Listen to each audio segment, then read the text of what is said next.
Page 885. Yes, read out the sentence.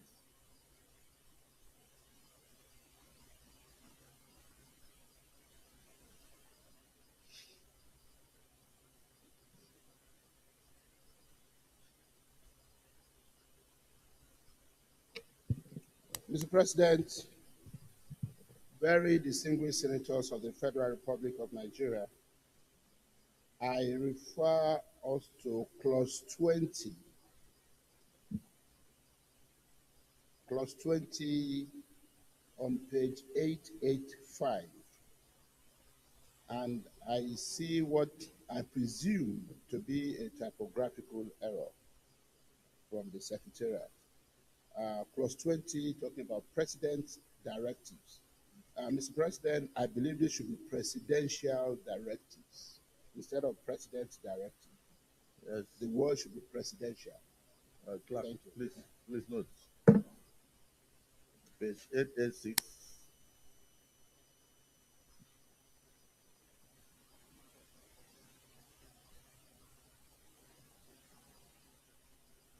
Page 887.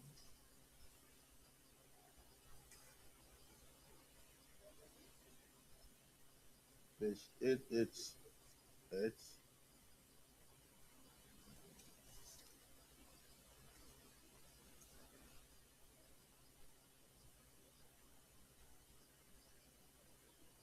Page 889.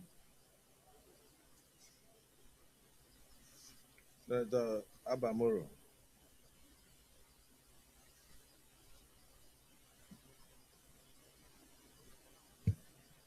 Mr. President, distinguished colleagues, I rise to move that the votes and proceedings of Thursday, 16th May 2024 be adopted. But want to observe that the provision for the establishment of the North Central Development Commission. Northwest. Sorry? Northwest. Not North Central. Northwest. Yeah. That's what I said.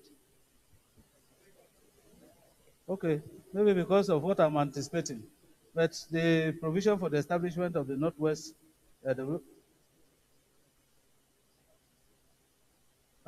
Northwest Development Commission with headquarters in Kano be amended, and What page? page 875. 875 plus 3 plus 1 3. Mr. President, I want to state here that I'm very familiar with the geopolitical history of Northwest to the extent that I know that the headquarters of the Northwest zone has always been Kaduna. And I think that it must be a typographical error somewhere that the headquarters is now said to be in Kano. I therefore want to move that while adopting the votes and proceedings of Thursday, 16th May 2024, that we rely on Order 63 of our standing rules, which provides that when decisions have been taken by the Senate on matters of this nature, that can only be amended through a substantive motion. And if you permit me, Mr. President, I'll read that order. Proceed. Order 63. The President of the Senate in the Senate and the Chairman in any committee shall be responsible for the observance of the rules of order in the Senate and committee respectively, and their decision upon any point of order shall not be open to appeal and shall not be reviewed by the Senate except upon a substantive motion after notice. And I want to give this notice, therefore, that in the next legislative day, a substantive motion will be provided to amend our decision earlier taken. I so submit, Mr. President. Yes. Distinguished Senator Nwabwe, Ndubweze, rather. Mr. President, my name is Ndubweze Patrick C. of Imo North. I stand to second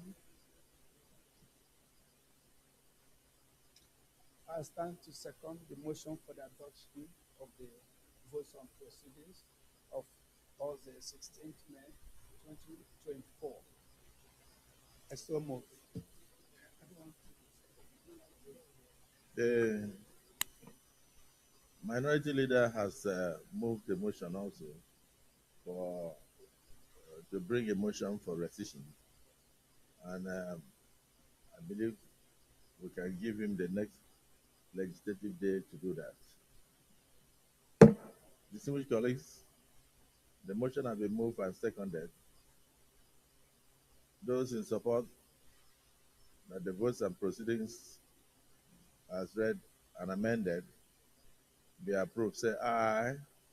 Those against say nay. The ayes have it.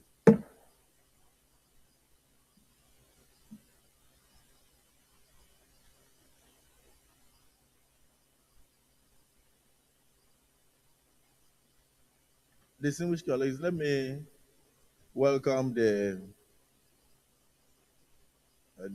students of the Nigerian Economics Association, Department of Economics, Veritas University, who are here to observe our sittings. You are all welcome. You may be seated.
Leader of the Senate.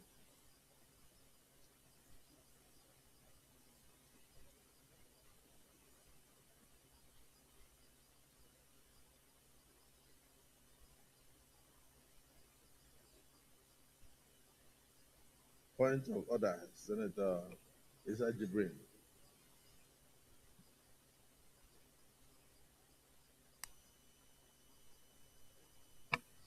Your Excellency, the President of the Senate, very distinguished colleagues, I wish to come under orders 41 and 51, and with your permission, I may want to proceed to read. The matter for discussion shall, if possible, be referred to the President of the Senate before commencement of the day's sitting, and the President of the Senate shall refuse to allow the claim unless he is satisfied that the matter is definite and urgent. And 51 says, notice shall not be dispensed with in the case of a motion or in respect of any other proceeding for which notice is required, except with the consent of the President of the Senate and the general assent of the senators present. Your Excellency, sir, about a month ago, some communities in Omala local government area of Kogi State were ravaged by some herdsmen. So many lives, over 30 lives were lost. So many of them, most of the people, the inhabitants of those communities have been, the ones who survived have been displaced. They are now seeking the attention of the federal government. They are now seeking the attention of the federal government to go back to their ancestral home through various forms of reliefs. Yes, distinguished Senator, in the previous sitting, Senator Ekpenyong had brought a similar motion, and it was agreed he would take it today. But I think yours is a fresh one. Is it?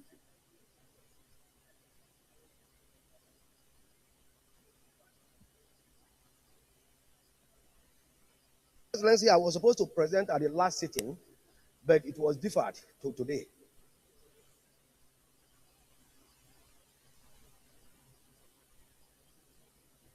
Okay, so we let's listen to Ekpenyong, then we'll come back to you.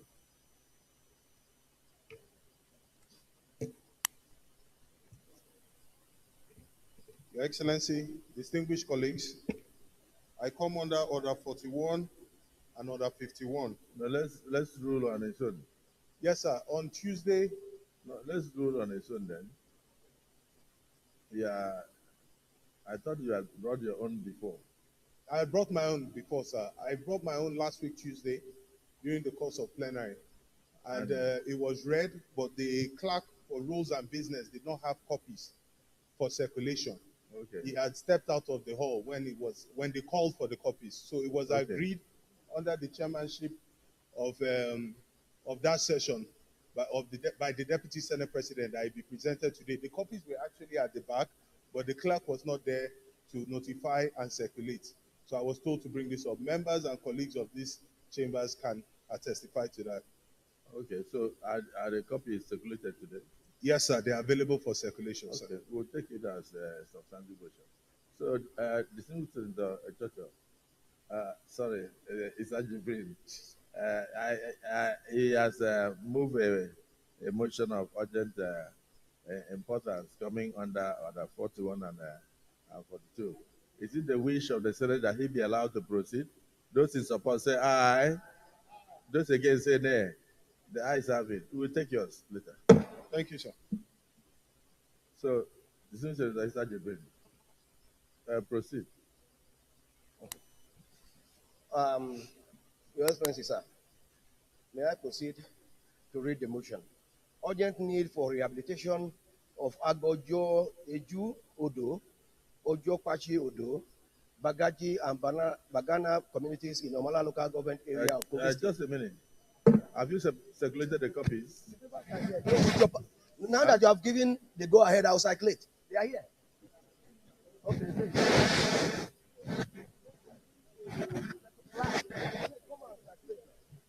Okay. No, I needed to get your permission before I can circulate.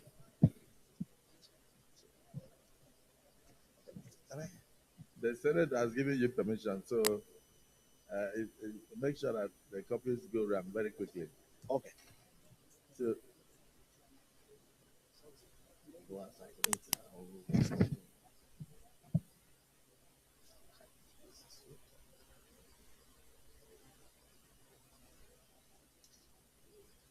this chair is something else. You can't even stand straight.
Proceed.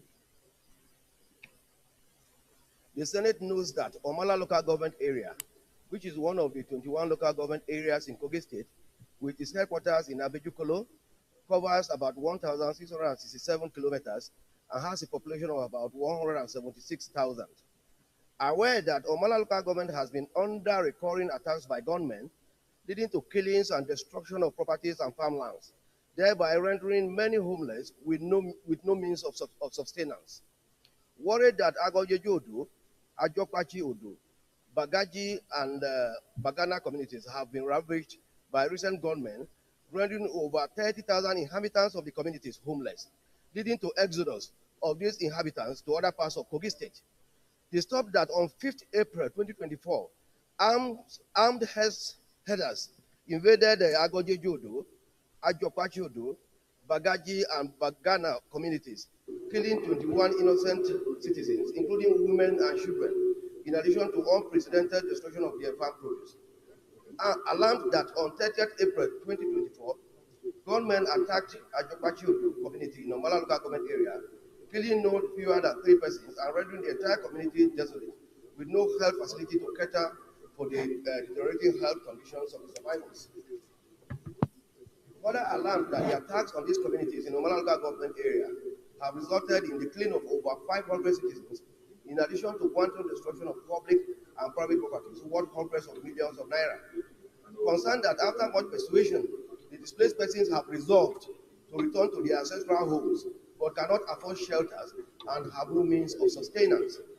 Further concerned that educational institutions have been destroyed, with many buildings and other facilities completely burnt down, thereby making it absolutely difficult for the children of the affected communities to access educational facilities. Regrets that the number of out-of-school children in the affected communities is disheartening, and this poses a serious danger to the future of the children, the communities, and the nation in general.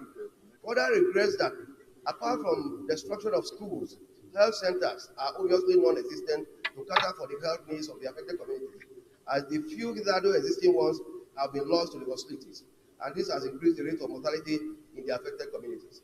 Cognizant that markets, business centers, shops, and various business outfits in the affected communities have been completely destroyed, thereby throwing the people to an inevitable state of economic helplessness. Accordingly, the Senate resolves to observe a minute silence for the departed souls in the Omala local government area of Kogi State. 2.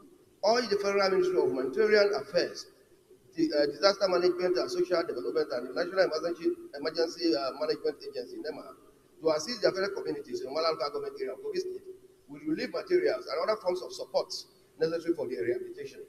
Equally urge the Federal Ministry of Humanitarian Affairs, Disaster Management and Social Development, and NEMA to provide minimal seed capitals for the women and youths in the community to facilitate their various economic activities. I so move, Mr. President. Distinguished Senator Dickett Plan.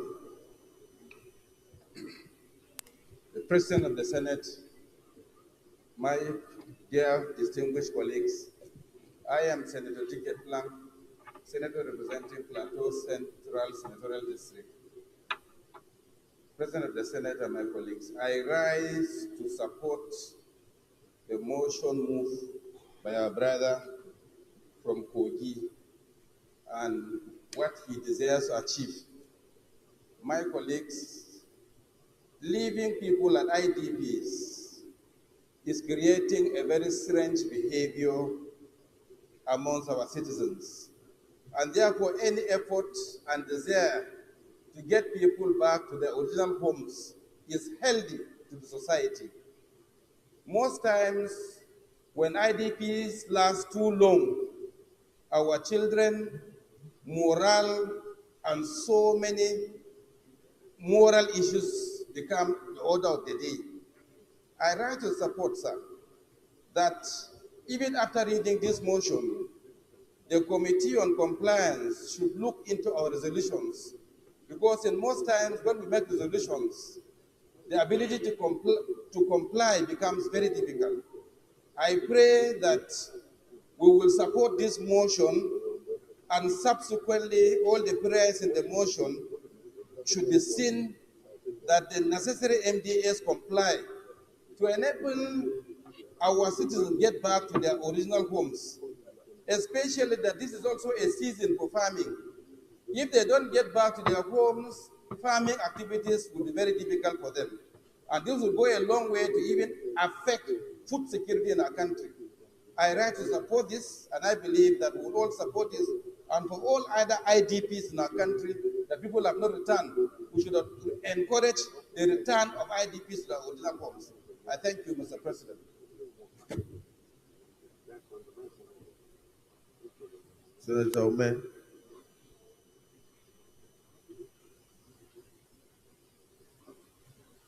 Thank you very much, Mr. President. My name is Senator Victor Ume, OFR. I represent Anambra Central Senatorial District. Mr. President, I rise to speak on this very grave situation again in Omala local government area of Kogi State.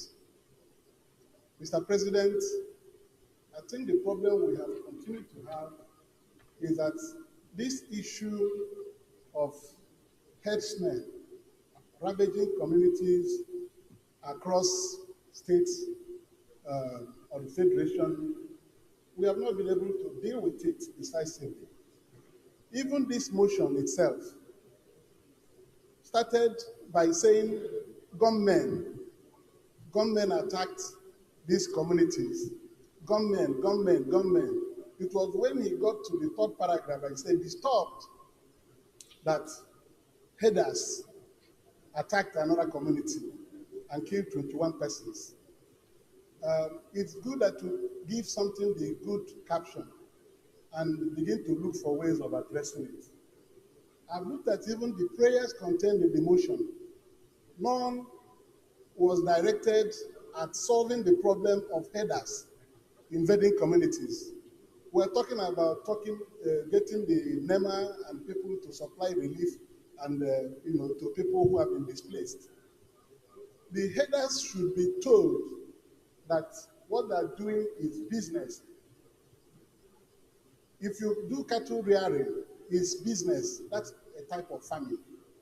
And those who do not want to confine their business to a particular location and breed their cattle should be told that they don't have open latitude to move into people's land, kill people who are living there, displace them, and ravage the community and annihilate them. And we'll continue to have this type of report in the Senate on a regular basis. In the 8th Senate, we saw a lot of this happening in Nasarawa, Benue, Taraba, parts of the north, and up to today, the same herders are still ravaging. They are now in Kogi. So I think that an action should be taken to ban this type of migrant grazing with cattle across Nigeria. We must have to do things the way they are done in civilized nations. Ranching has been proposed, time without number, that we should be able to put our cattle in confined settlements and nurture them, breed them, and then produce meat. Because that's the thing. If all the cattle you consume in the United Kingdom, you see them on the streets of the United Kingdom or England, nobody sees these things on the road. It's only here that we can stay, and every morning herders will invade a community, kill 30 persons, touch the houses, burn their properties, displace them, and we have no solution to it. Nigeria should be planning on how to put an end to this scourge of herders displacing people in their ancestral homes, because they bring their cattle down, move into people's ancestral lands when they are sleeping. They kill them, burn their houses, and we get this report continuously, and these herders are still moving around. So we must put a stop to it. Let us find a way of putting a stop to it, even by legislation. We should ban migrant grazing. If we put a law and ban it, anybody who is moving with a cattle, 20, 30, 40, is running foul of the law on the road. How much more into people's farms? You destroy their crops, destroy their means of livelihood, burn down their schools, burn down their health facilities, and they go away. Nobody is talking about how to apprehend them and put a stop to this. So, Mr. President, I feel gravely concerned that our inability to rein in herders' activities in Nigeria has been responsible for this recurring loss of lives and destruction of properties.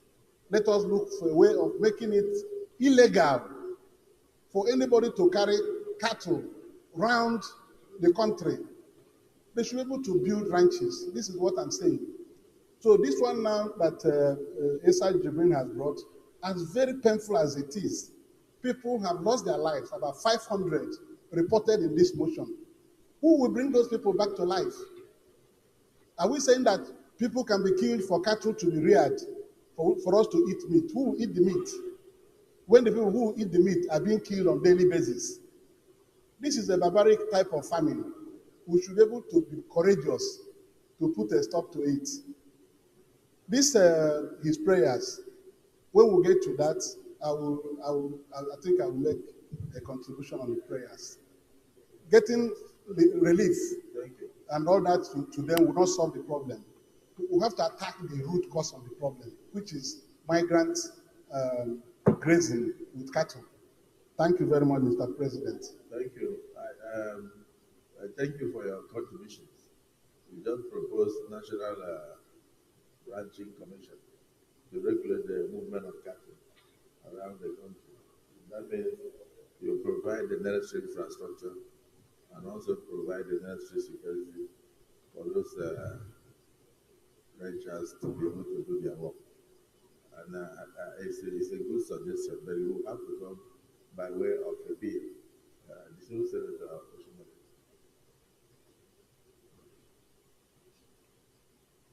Mr. President and my very dear colleagues, I think by now it won't be boring to members of the public who watch our deliberations.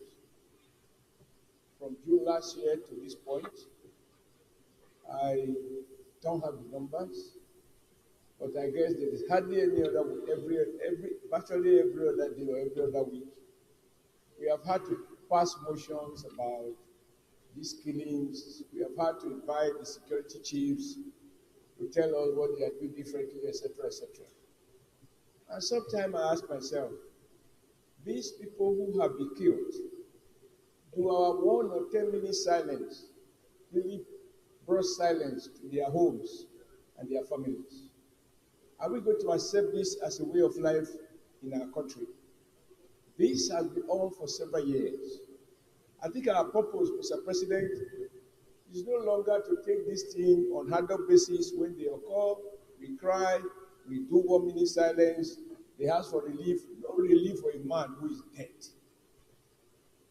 What manner of release are you giving to a man who is gruesomely murdered? I feel, listen to Mr. President, your last comment, I find some courage that we can build on it. That maybe under your leadership, sir, this Senate should set up an ad hoc committee and carefully select the membership in a way that we reflect the political diversity and conduct a public hearing. This act must stop. And we can't stop it by words of mouth. Resolutions don't change. So if we have a comprehensive public hearing, we have people who are trained to deal with this aspect of business. What do we do differently? Because we were not always like this. How did we get here?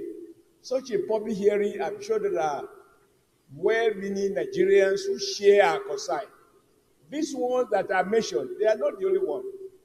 Even in my small village, other villages that are not on Nigerian map, Nigerian farmers are unable to go to work. I found that in some cases where the DPO is properly briefed, they are able to comb the bush, and they find where some people set up some temporary homes where they kidnap, they maim, and they rape. These people are visible. And sometimes I wonder if somebody liked the will to deal with them. On a particular occasion, I saw a poor farmer went to farm and they just shot at his hand in his own community. And I was tempted to say, do anybody have monopoly of violence? Or then as leaders, we can't ask everybody to take law into their hands. Because I think on a deeper investigation, maybe everybody is a victim. So I want to plead with you, sir, that although his motion has, in my opinion, of limited effect, that we take advantage of this to set up an ad hoc committee, conduct a public hearing, invite people who are knowledgeable in the universities, community leaders, farmers, security agencies, and let us look at a holistic solution where legislation is required. Under your leadership, I am sure you have the will for us to so legislate. Where enforcement is the issue, we identify those who are lacking their capacity to enforce. What we owe these people goes beyond rhetoric, go beyond condemnation, go beyond 1 minute silence, go beyond crying every day. No, our tears will solve this problem. I submit, sir, that we set up an ad hoc committee, invite public hearing, let it be well publicized, let everybody come there and share with us what they know, enrich our limited knowledge of what is going on across the country, and let us find once and for us a lasting, sustainable solution so that this country can be what it used to be, and our farmers can go to work, herders can do their business. What is good for herders is not bad for farmers. What is bad for farmers is not good for herders. Together, we can find a win-win solution so that Nigerian rural people can be at peace, instead of those of us who have migrated to Abuja and some other urban places. Thank you, Mr. President. Senator Karimi. Thank you, Mr. President. My colleagues, my name is Karimi Sunday Steve. I represent the people of the West. Mr. President, thank you for granting me this opportunity. My colleagues, the issue of farmers and herdsmen has become a recurring decimal in our nation. Just last week, sir, 2 young men from Kogi, one of the communities in my rural district, on their way from farm, they were shot by herdsmen and they ended their lives. Similarly, about 2 weeks ago, very industrious woman from one of the communities in my senatorial district. She just returned from farm. She also does some petty trading selling. They went into her place and kidnapped her. In fact, we had to pay a lot of money before she was released. So, I can continue to give you many of such occurrences in my senatorial district, and it's all over the nation. My question is, how do we put a stop to this? Tomorrow, another person will bring a similar motion. So it's something that we have to look at holistically. I think, Mr. President, maybe we need to make a national summit on this issue. We are lost. So how do we solve this problem permanently? That is my. I would suggest that let's have a national summit on this, where traditional rulers, interest groups all over the nation will be invited, so that we find a solution to this. Thank you, sir. Senator Garba. The Senate President, thank you for this opportunity. Distinguished colleagues. The Senate President, this topic is very dear to my mind. But just for information, I would like to appreciate your suggestion for that commission. I think it will go a long way in sorting some of the few issues, rough edges in this arrangement.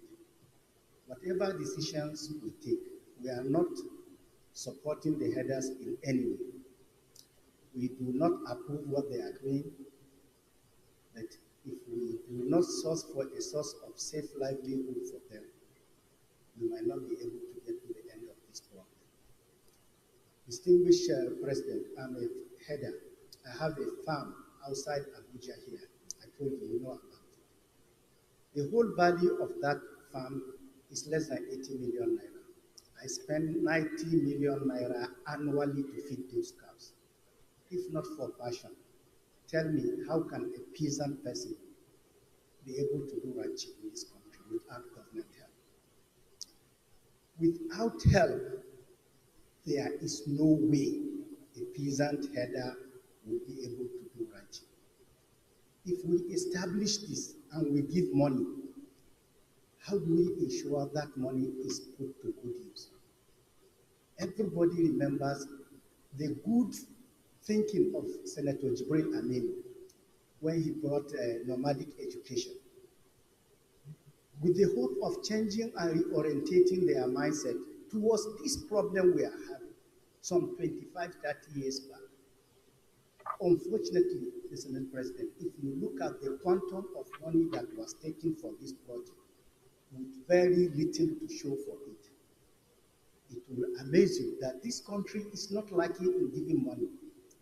What we are lacking is the money be put to good use. And as long as we don't do that, we will be having the same problem all over.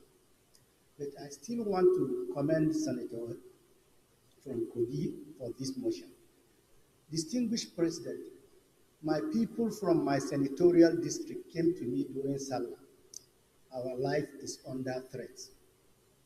As a senator representing them, I tell them to go and see the governor. They made a convoy and went to see the governor. Unfortunately, the governor was not on the seat.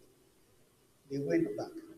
A week later, they were attacked and 20 of them were killed in Dan Umaru village. And then we rushed to go and condole them. I feel pain.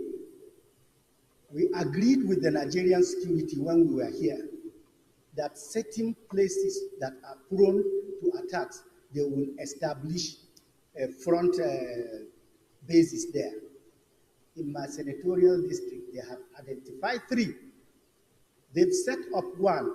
That one alone has reduced our banditry by more than 80%. The remaining 2, as I'm talking to you 1 year today, they have not established it. And if we appropriate money to the Nigerian army, and they are telling us they cannot set up a base until the governor gives them money, I think we have a problem. My governor was telling us that every month he spent 500 million on the Nigerian army. 500 million naira monthly. Where is the money we are giving them? Are you sure the money got to them? Well, that was what he said, sir. I'm not sure. So just put it that unverified report. No, I mean, I'm quoting the governor, sir, of Kebbi State. So I think if the Nigerian army will rely on the governors to give them money for them to mobilize for operation, I think this country, we are not making any headway. Thank you very much for this opportunity, the Senate President.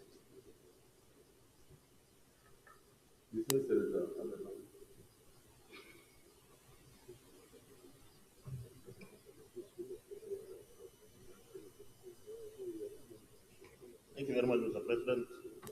Distinguished colleagues, my name is Ahmed Lawan. I represent Yellow.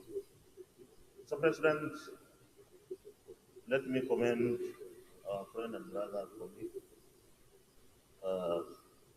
Senator Isaac, for this, and of course, condole the people of the senatorial district. We are all aware that the clashes between the herdsmen and farmers has been a very long-standing phenomenon across the country, and the banditry that subsequently came into play has caused a lot of life. And Mr. President, there is no section of this country that does not or does not suffer from this. Initially, most of it was happening in the north. But today, it has consumed the entire country. So to me, Mr. President, this issue is a security issue as much as it is an economic issue. And when we discuss this, I think we should have no hold back. And I mean here, we should say it as it is because we are looking for solutions. Some of the things I may say may not be pleasant, but I'm convinced that they will help us in finding lasting and enduring solutions. Mr. President, we must continue to protect the lives and property of our citizens. This is the most important essence of government that we all know. But like one of our colleagues here have said, Mr. President, the history of how the herdsmen, particularly the Fulanis, turned from herdsmen, real herdsmen, genuine herdsmen, pastoralists, into some of them being bandits today, killing across the country, will give us an idea of what happened. Here you have a people who don't have any means of livelihood but to rear their animals. And like we all know, certain things happened. Animal or livestock wrestling or cattle wrestling, many of them lost their cattle, most of them.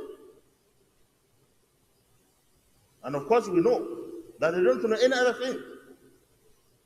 So, Mr. President, today as it is, the livestock industry is worth 30 trillion naira. In fact, some authorities will tell you it's 33 trillion naira in Nigeria. So this is a very important industry, and we cannot neglect it. While we deal with those who kill our people, we must be looking at the possibility, the necessity, and imperative of making government, the federal government particularly, to see how to resuscitate the lives and livelihood of those who are willing to remain within the boundaries of the law. Somebody will tell you, well, it's business. What can be more business than banking? As a government, we gave banks the opportunity, some of them will steal money, and today we are neck deep in alcohol with funds stolen by major people in this country. They say it's toxic, so government of Nigeria should take. Nigerians, it's your responsibility. We gave money to this cause and jail cause, Mr. President. This cause was sold, all 11. And even after they were sold, privatized, government was still giving them money, up to 1.4 trillion. Why should we do that? This industry, the livestock industry, Mr. President, distinguished colleagues, is a major industry. We have to have a way, and I like the idea of conducting a national summit. I don't know how it will look like, but it is very important, Mr. President, you lead the Senate, to have a national summit on livestock development and then the subsequent insecurity that we face. I don't know when those who know better will sit and come up with something. But let me round up, Mr. President. I believe that we have to be very decisive funding our security agencies to protect our people and their property. But I also believe that government should have a responsibility. The government should take the gauntlet, provide something to resuscitate the lives of the people who didn't know anything but rearing of animals. Thank you very much, Mr. President. Distinguished colleagues, I think there's really nobody that is opposed to this motion. And it will be good for us to look at the prayers. Nobody from that angle. Yes, sir. The Senate President, distinguished colleagues,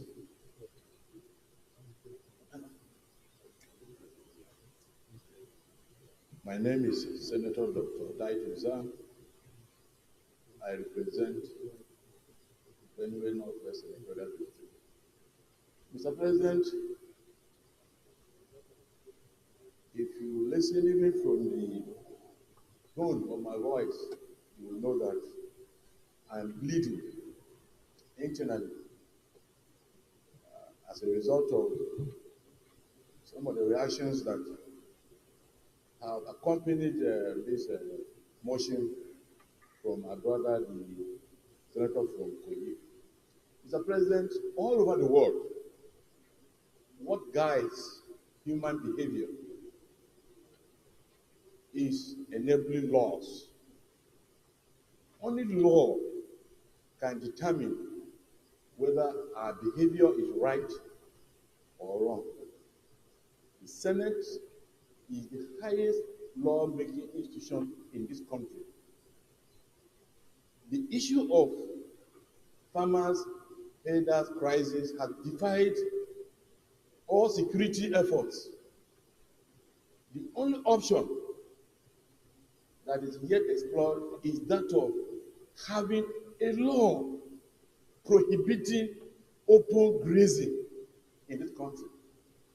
Once you have that law in place, those who engage in animal husbandry we now know that it is unlawful to carry animals from Zamfara to Makodi, and along the way, you kill everybody on the route, leading to wherever you want to go.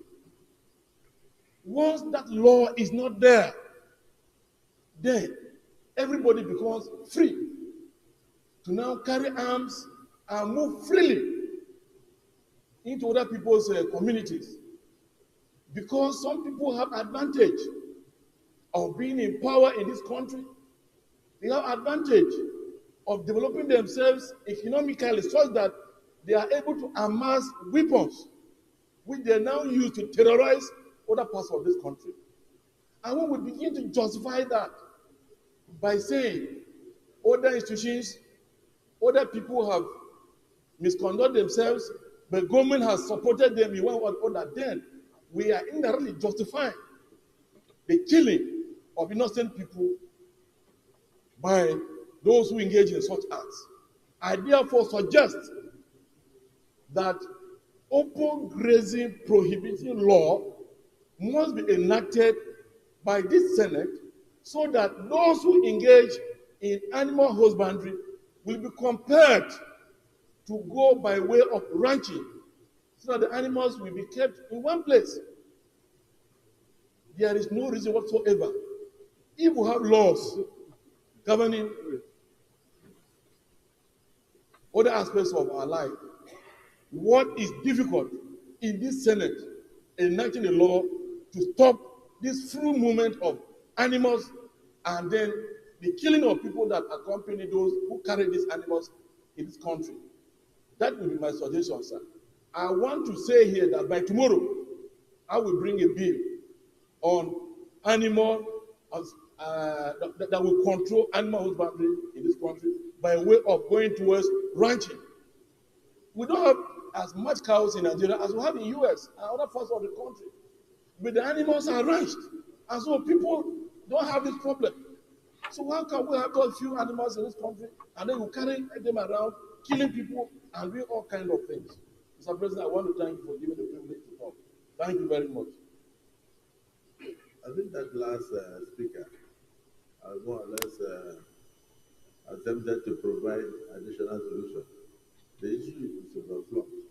So let's quickly look at the prayers and see if they are, if we not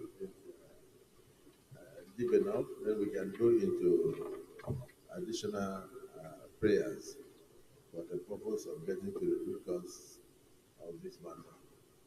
So prayer 1, observe a minute silence for the departed souls in Omala local government area of Kogi State and all other parts of Kogi State affected by these farmers leaders imbroglio. Those in support of prayer 1 say aye. Those against say nay. The aye is having.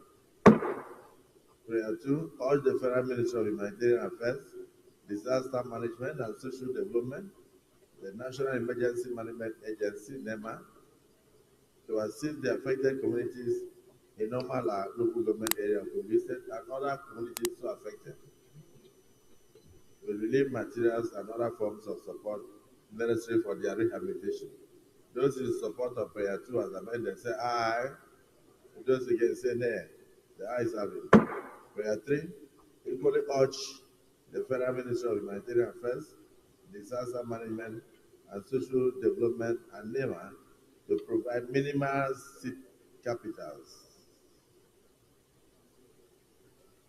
for the women and youth in the affected communities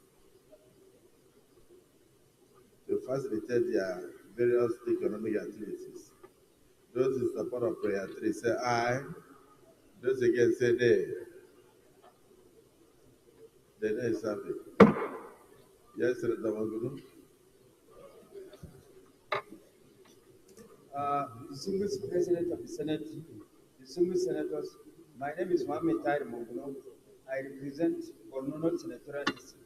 My additional prayer is to the effect that we urge the Federal Ministry of Agriculture and Food Security to create new grazing routes to compensate for the ones that have been encroached upon.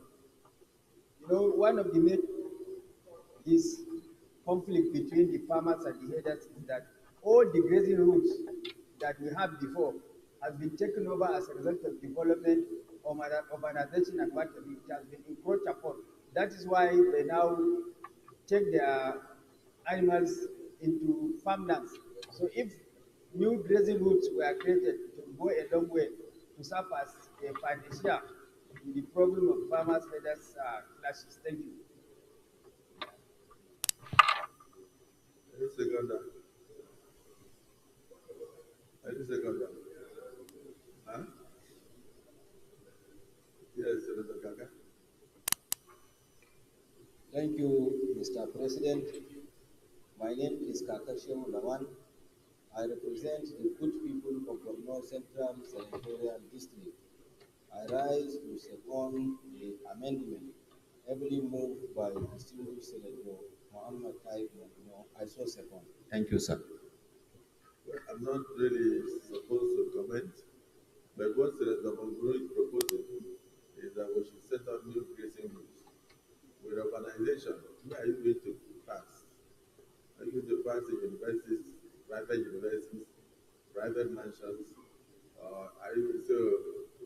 And how do you educate the farmers from outside West Africa that they already know, that are already traditionally aware of the old routes, of the new routes that you have created?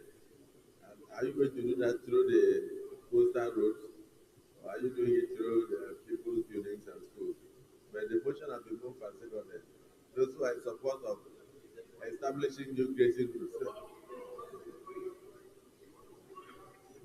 Yes, Senator Mogulu. But the motion has been moved by seconded. Yes. By our rules, we have to put the question. Okay. Those in support of the creation of new routes for grazing, say aye.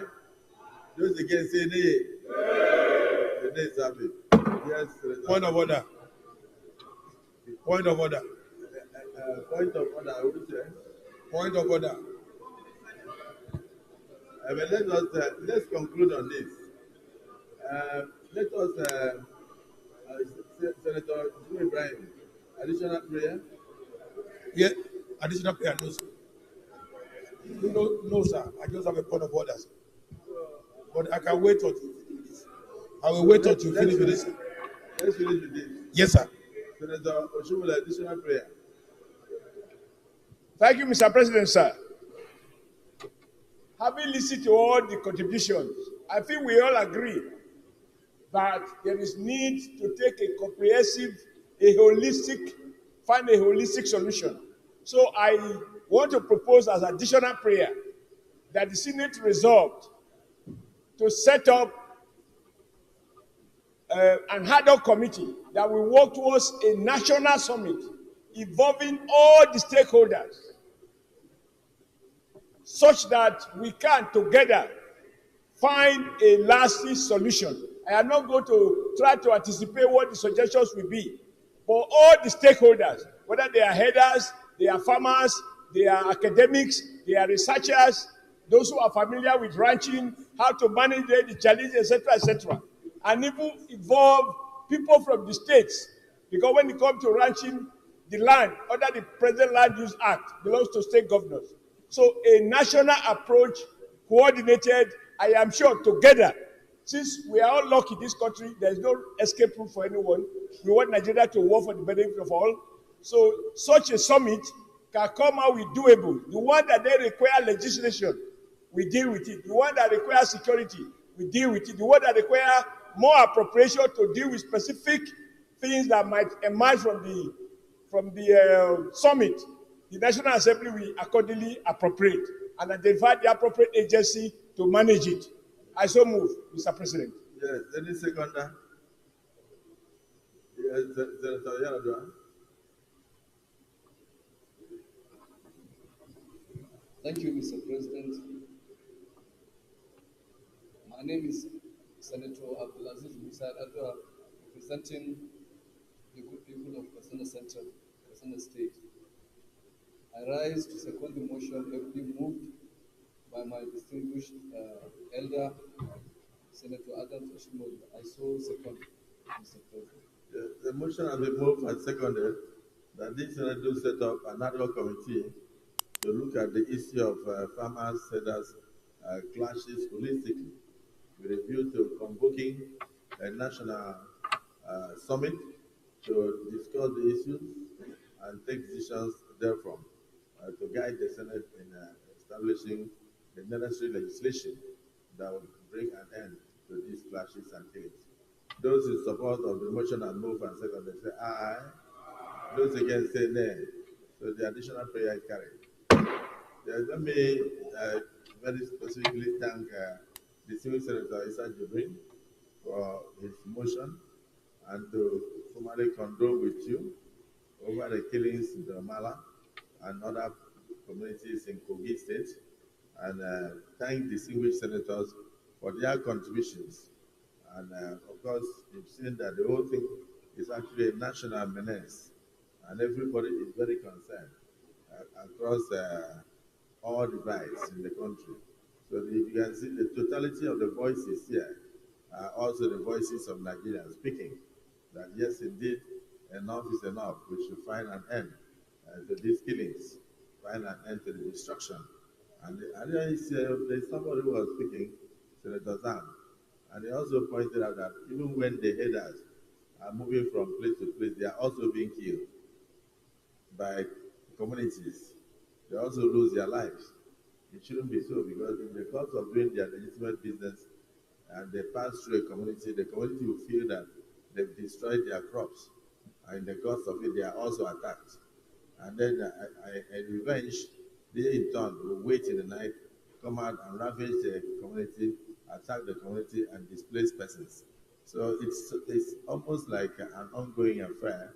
And then, because from the prayers tier, we have proposed another committee, which to be at least one person per zone, to work out a holistic approach towards a sustainable solution. So I thank my colleagues and thank all of you, and thank the civil senators for this. Can we now observe a minute silence in honor of the dead?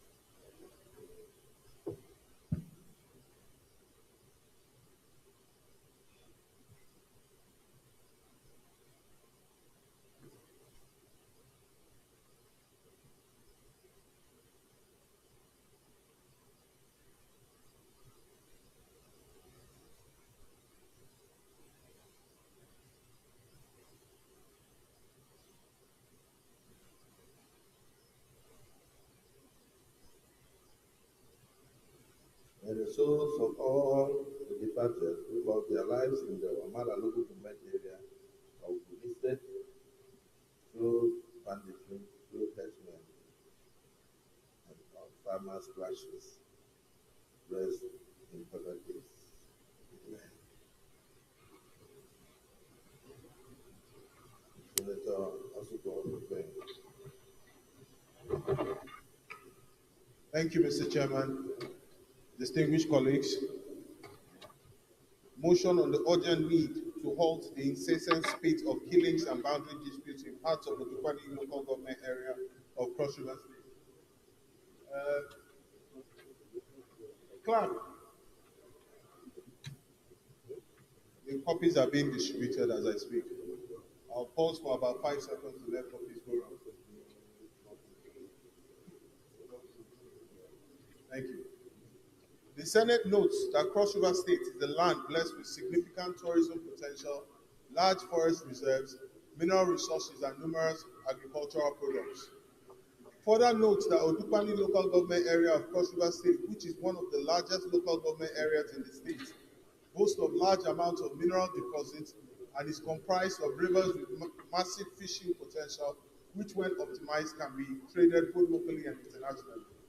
Aware that in recent times, the Odupani local government area in particular, and Cross River State in general, has been plagued by land and boundary disputes, and most recently, a long-lasting boundary dispute between Okwa community of Odupani and Isu community of Abia State has claimed a substantial number of lives and destroyed properties.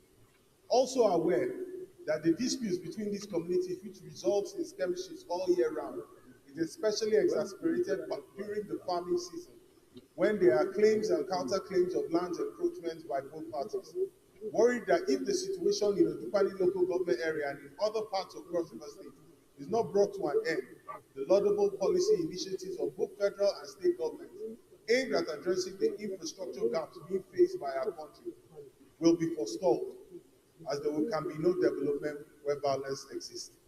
Concerned that the peace and harmony, as well as the agricultural and mineral deposit potential of the Odupani local government area, is being threatened by the ceaseless and disturbing activities of the warring factions. Further concerned that there may be more reprisal attacks by aggrieved parties if government does not move fast to quell the situation and restore peace and order in the communities. Accordingly resolves to condemn the killings and destruction of properties in its totality in Cross River and Abia states in particular, and across the nation in general. Arrest/prosecute the perpetrators immediately. Number 2, observe a minute's silence in honor of those who have lost their lives in this disturbing crisis. Number 3, urge the National Boundary Commission to establish a 6-month time frame within which all boundary disputes relating to Odupani local government should be addressed through proper and sustainable demarcation of all areas under dispute. Number 4, direct the Inspector General of Police to ensure better security of lives and property in the Odupani local government area, and to immediately establish a mobile police barracks station within the area for easy deployment of trouble spot.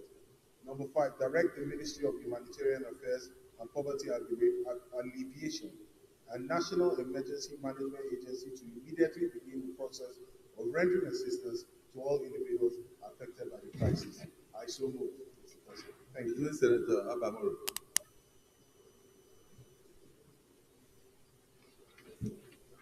Thank you, Mr. President, distinguished colleagues. My name is Abamoro, and I represent the very good people of the Benue South Senatorial District. Mr. President, I rise to support this motion on the urgent need to halt the killings in Udupani local government area and its environs occasioned by boundary disputes. And Mr. President, having seconded this motion, I crave your indulgence to make a few comments. Mr. President, one of the perennial problems that we have in this country is the problem of boundary dispute. And perhaps arising from the colonial legacy of inappropriate demarcation of our boundaries, Mr. President, we Nigerians have had it very difficult to properly demarcate the boundary areas across the country. As a matter of fact, the issue of boundary demarcation and incessant killings arising from clashes of communities is a very well-known fact in this country.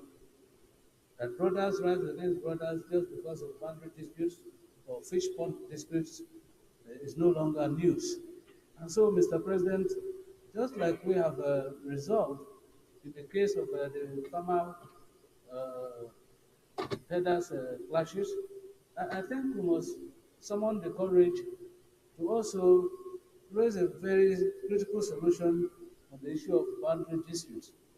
Mr. President, as I'm talking to you now, there is a serious problem between the Ohaku local government people in Ebonyi State and the Ulai people in Benue State. And even within Benue State, Utuko local government and Ohimiri local government are having issues of boundary. And in Agatu local government, we have issues with the fishing ponds. Who owns the fishing pond? And so I think that the setting up of boundary commissions, setting up of boundary committees headed by the Surveyor General of Nigeria, for instance, and even deputy governors in states should step up their activities and ensure that boundaries are properly demarcated and defined so that the communities know who owns the land.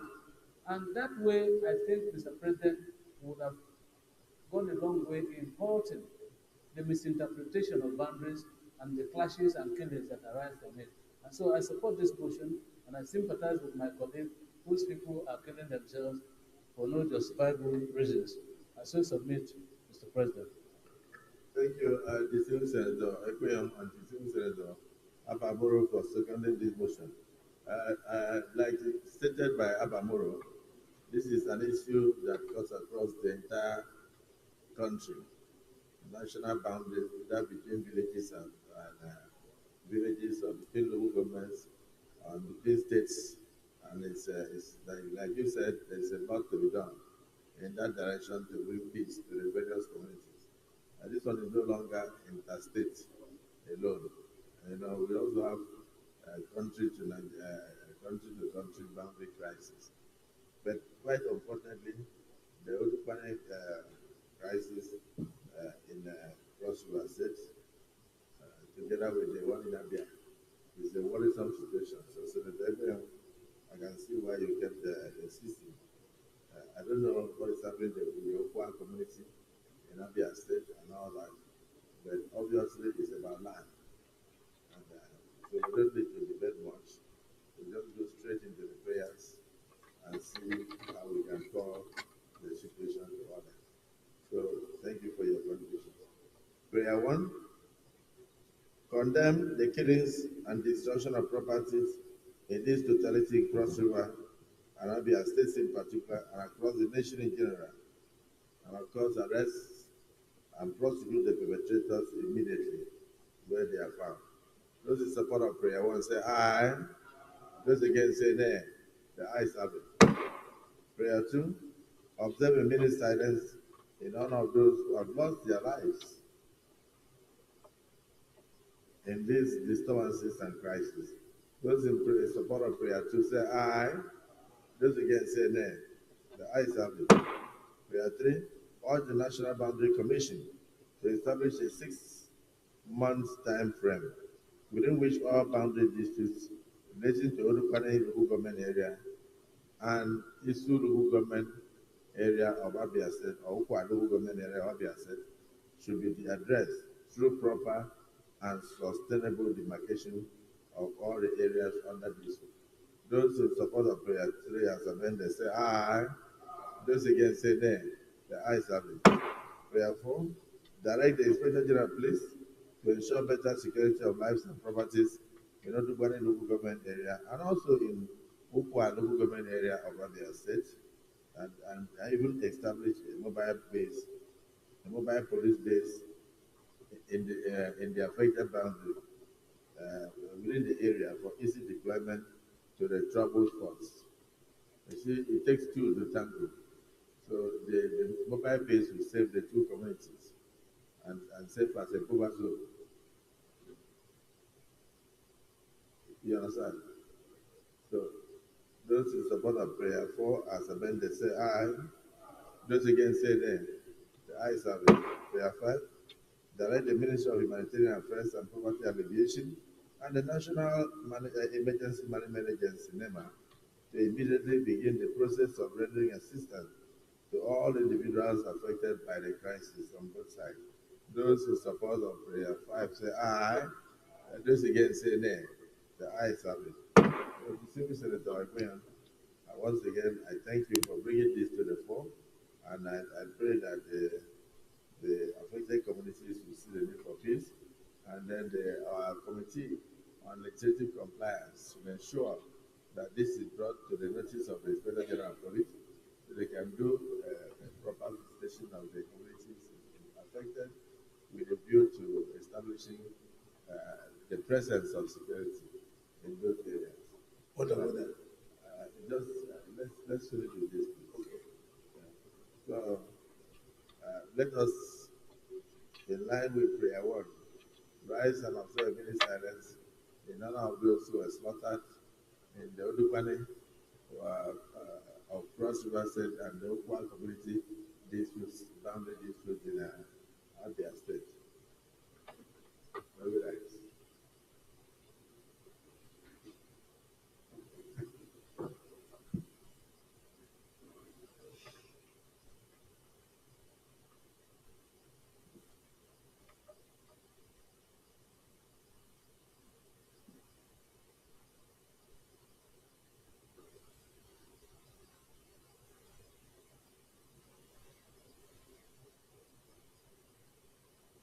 May the souls of all who lost their lives in the boundary dispute between Odukwane community of Cross River State and Ukwa community of Abia State rest in perfect peace.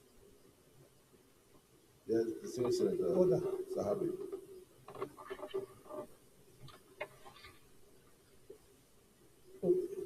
Point of order. Mr. President, my highly respected colleagues, my name is Mustafa Habib, representing the people of Jigawa Southwest. Mr. President, mine is an act of God. It's not a question of banditry or hardness. Last Thursday, the people of Laya community of Garam local government area of Jigawa State, under what? Order 41 and 4151, Mr. President. We've taken one. I thought you would come under Order 42. Personal explanation. Well, if you so wish, Mr. President, with your kind permission. But if you want to come under Order 41 and 51, then we have to move it to the next legislative day. With your kind permission, I will come under Order 42, Mr. President. Okay, please proceed. Okay, Mr. President. Read Order 42. Order 42 reads, by the indulgence of the Senate and the leave of the President of the Senate, a senator may make a personal explanation, although there be no question before the Senate. But no controversial matter may be brought forward, nor may debate arise upon the explanation. The terms of the proposed statement shall be submitted in detail to the President of the Senate once his leave to make it is sought. I so thought, Mr. President. Distinguished colleagues, we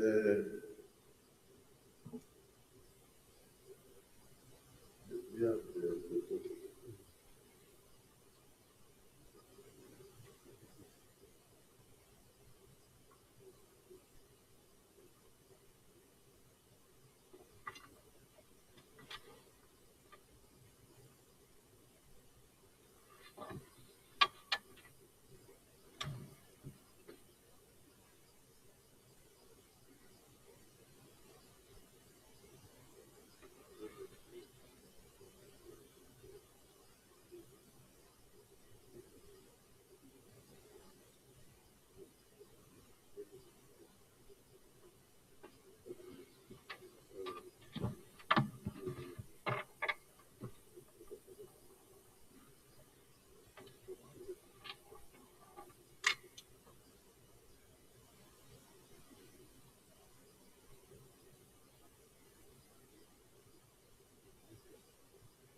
distinguished Senator, because of the prayers that you have brought up, we really should just be personal explanation. You only come to us by way of information. Otherwise, if you look at 41, you will see that not more than one motion of urgent national importance will be brought up in one sitting. So I'm thinking, just my thought, that if you wish to have contributions from your colleagues, you may wish to move this to the next legislative date. And then from there, we can take all these prayers. But if it is just for the information of the Senate, we can allow you to proceed under Order 42. Mr. President, I would rather defer it to the next legislature. Thank you.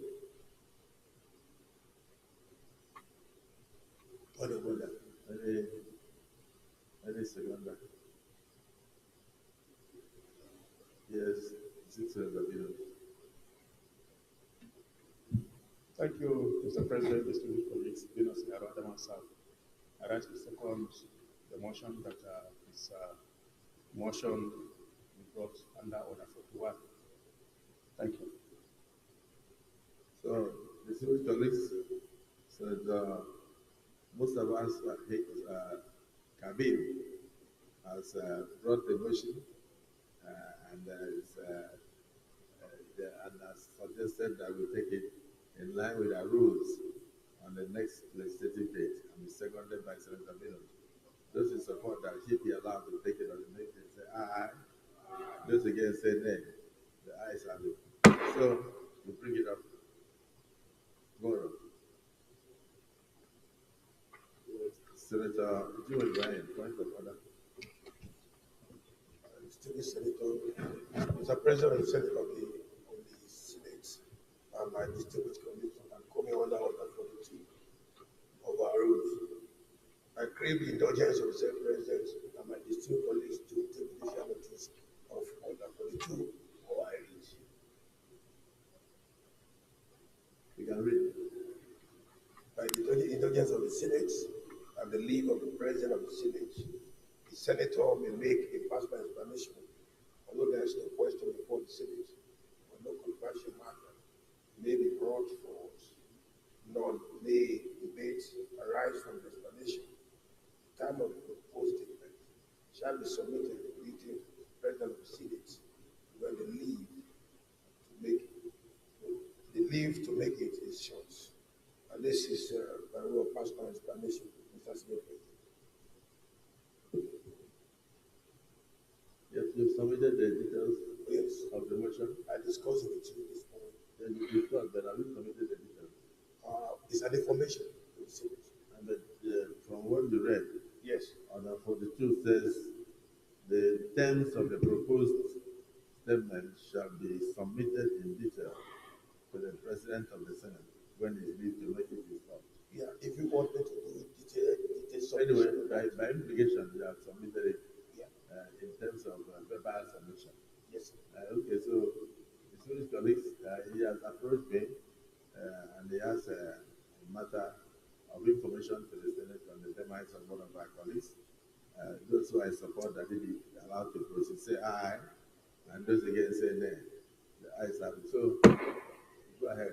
Well, it's to inform the Senate that we lost one of our colleagues, a father, a leader, and a builder of the Second Republic, who happen to come from my own senatorial district, Ondo South. He is Senator M.A.E. Onuko, who has spent 98 years, 7 months, and 15 days. He participated very actively in the Second Republic Senate, and his activities cut across domestic and community participation in time of institutionalization. He has been a very remarkable leader, like I said, a father of all, a builder of the Federal Republic of Nigeria, and a man that's indelible in our mind. It's on this note that I invite the Senate, Mr. President, to kindly observe a minute silent prayer for the departed elder scholar, leader and builder of our state, and by extension for their country, Nigeria. Senator Onukun is well known and he participated actively in the Second Republic. And I think that we as the Senate, we owe him a duty to be of remembrance in our mind. So, Mr. Senate President, this is my personal explanation to the Senate, and this is my prayer. Thank you very much.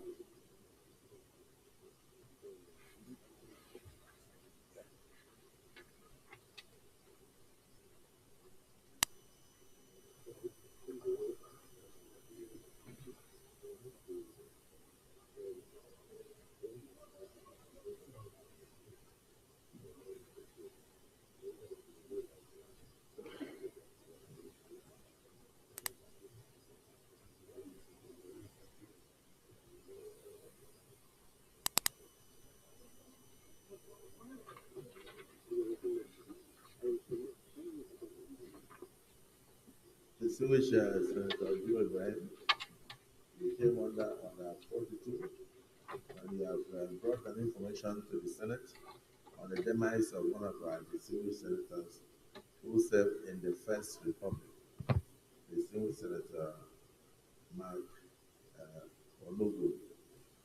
Am I right? Senator M.A.E.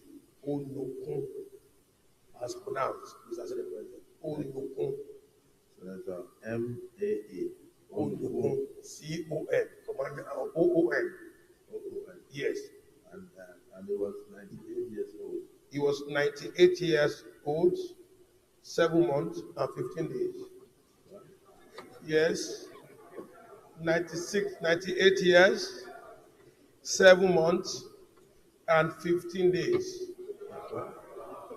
I was as Senator M.A.E. Onukun. Onukun, as pronounced. M.A.E. Onugun. Yes, excellent. 98 years. Yes. 7 hours. 7 months. 7 months. 15 days. 15 days. Before he left. And you don't know the hours and minutes. Yes. But that can only come from a professorial mind, a man with 7 PhDs, and particularly the PhD in warfare. So we thank you for bringing this to the fore. And it's quite unfortunate, so we extend our condolences to the family. And I believe strongly that the Senate will also send representation to see the family, because it's important that we care for our own, whether they were in the First, Second, or Third Republic. So may we now rise and observe a minute silence for the repose of this soul.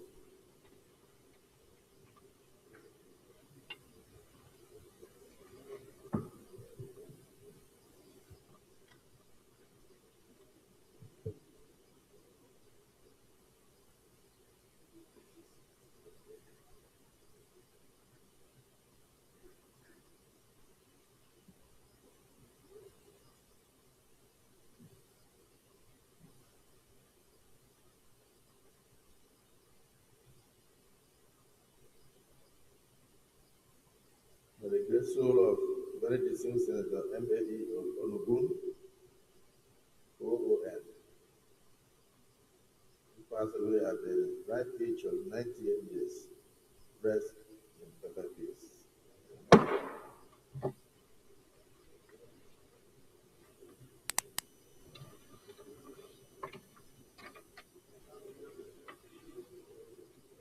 Yes, Leader of the Senate.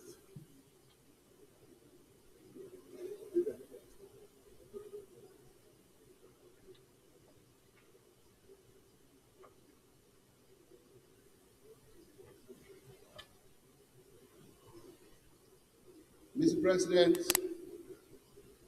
very distinguished senators of the Federal Republic of Nigeria,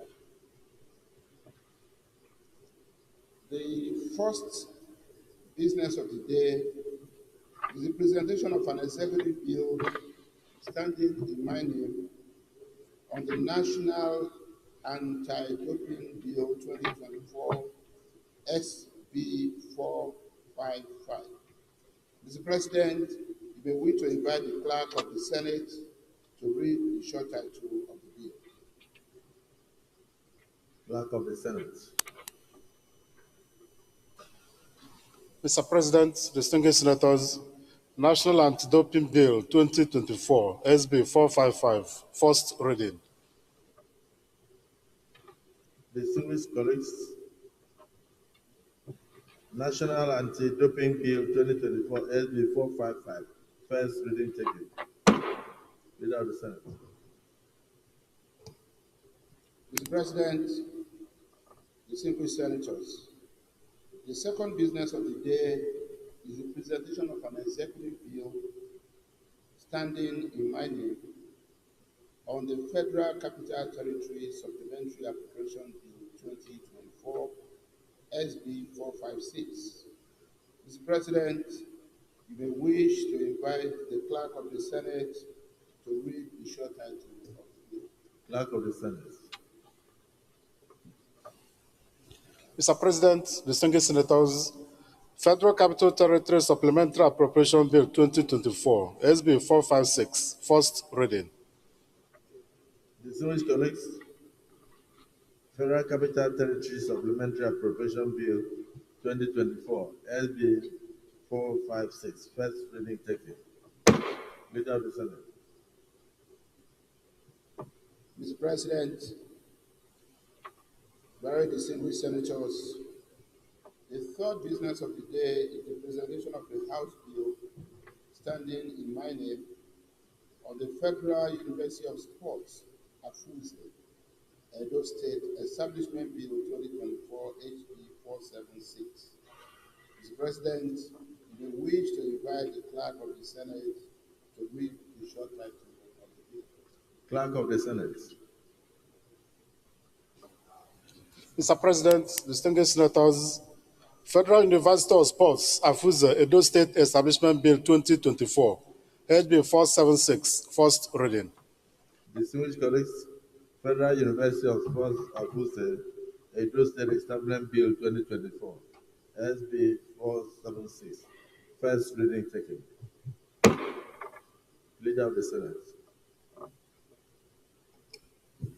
Mr. President, distinguished senators, the fourth business of the day is the presentation of a House bill standing in my name on the Nigerian Institute of Transport Technology Establishment Bill 2024, HB 500. Mr. President, you may wish to invite the Clerk of the Senate to read the short title of the bill. Clerk of the Senate. Mr. President, distinguished senators, Nigerian Institute of Transport Technology Establishment Bill 2024, SB 500, first reading. Distinguished colleagues, Nigerian Institute of Transport Establishment Bill. I take that again. Distinguished colleagues, Nigerian Institute of Transport Technology Establishment Bill 2024, HB 500, first reading taken. Leader of the Senate. Mr. President, distinguished colleagues, the fifth business of the day is the presentation of a bill standing in the name of most distinguished Senator David Chimkuta on the Federal University Wukari Establishment Bill 2024, SB 452. Mr. President, you may wish to invite the Clerk of the Senate to read the short title of the bill. Clerk of the Senate. Mr. President, distinguished senators, Federal University Wukari Establishment Bill 2024, SB 452, first reading. Distinguished colleagues, Federal University Wukari Establishment Bill 2024, SB 452, first reading taken. Leader of the Senate. Mr. President, the sixth business of the day is the presentation of a bill standing in the name of most distinguished Senator Kabib Mustafa on the Constitution of the Federal Republic of Nigeria 1999 Alteration Bill 2024, SB 453. Mr. President, you may wish to invite the Clerk of the Senate to read the short title of the bill. Clerk of the Senate. Mr. President, distinguished senators, Constitution of the Federal Republic of Nigeria 1999 Alteration Bill 2024, SB 453, first reading. Distinguished colleagues, Constitution of the Federal Republic of Nigeria 1999 Alteration Bill 2024, SB 453, first reading taken. Leader of the Senate.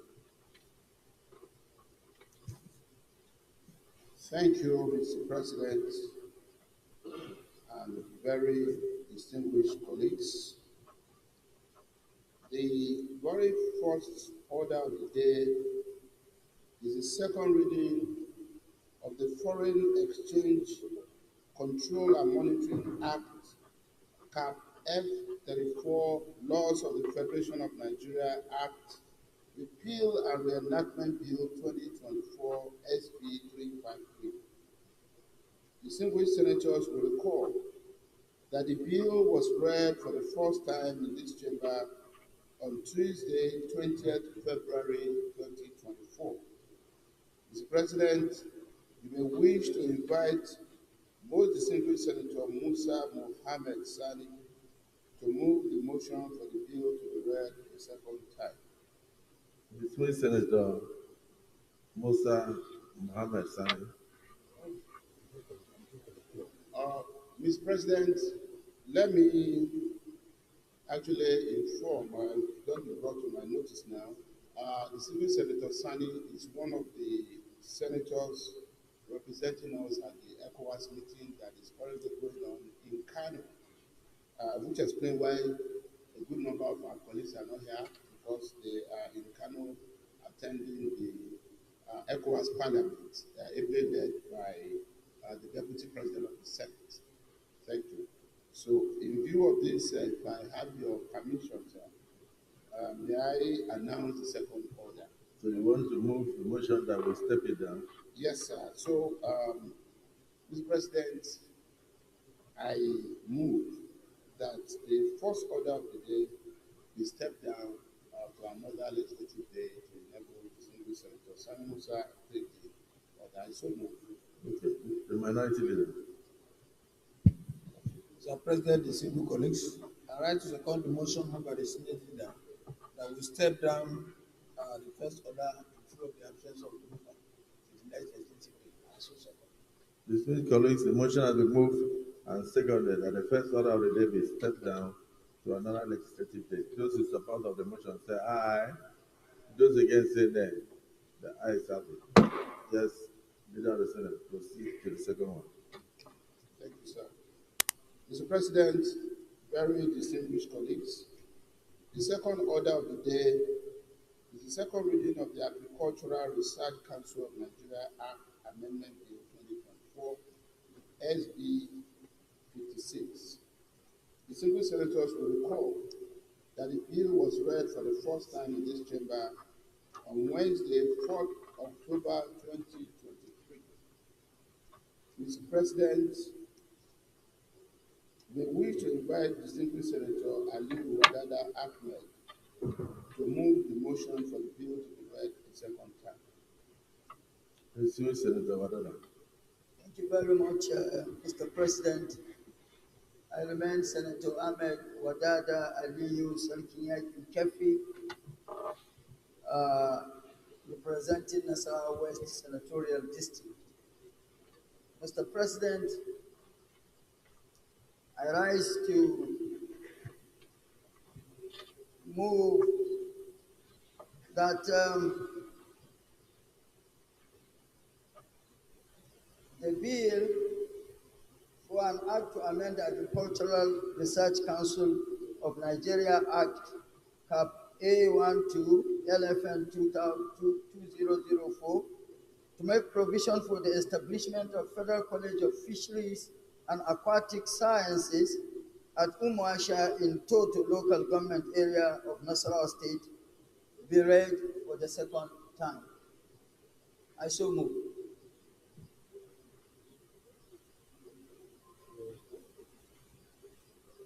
Any seconder?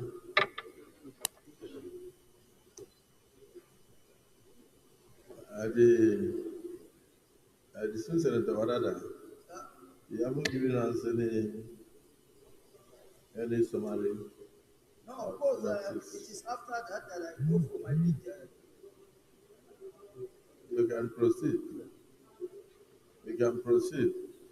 But the secondment is not really necessary. That's serious. Mr. President, distinguished colleagues,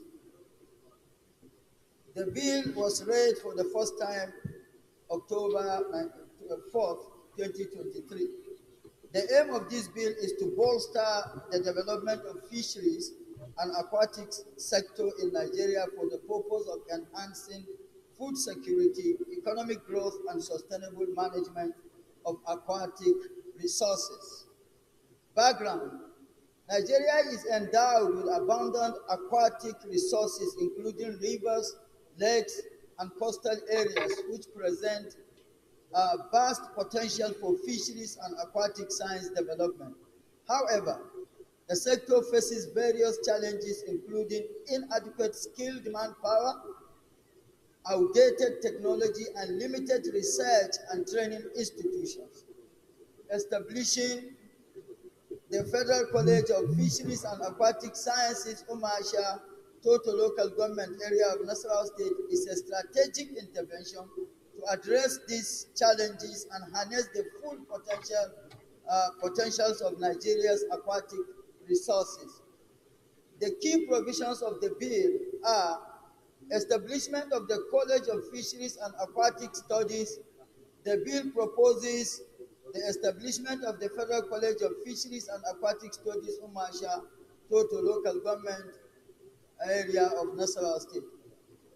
Mandate: the college shall have the mandate to provide high-quality education, research, and training in fisheries and aquatic sciences. The structure: the bill outlines the governance structure of the college, including the composition of the governing council, appointment of the rector, and the establishment of academic and administrative units. Funding: provision shall be made for adequate funding of the college through budgetary allocations, grants, and donations.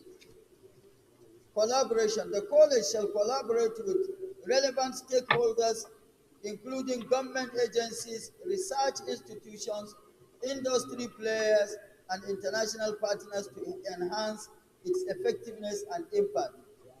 Rationale for the bill: capacity building.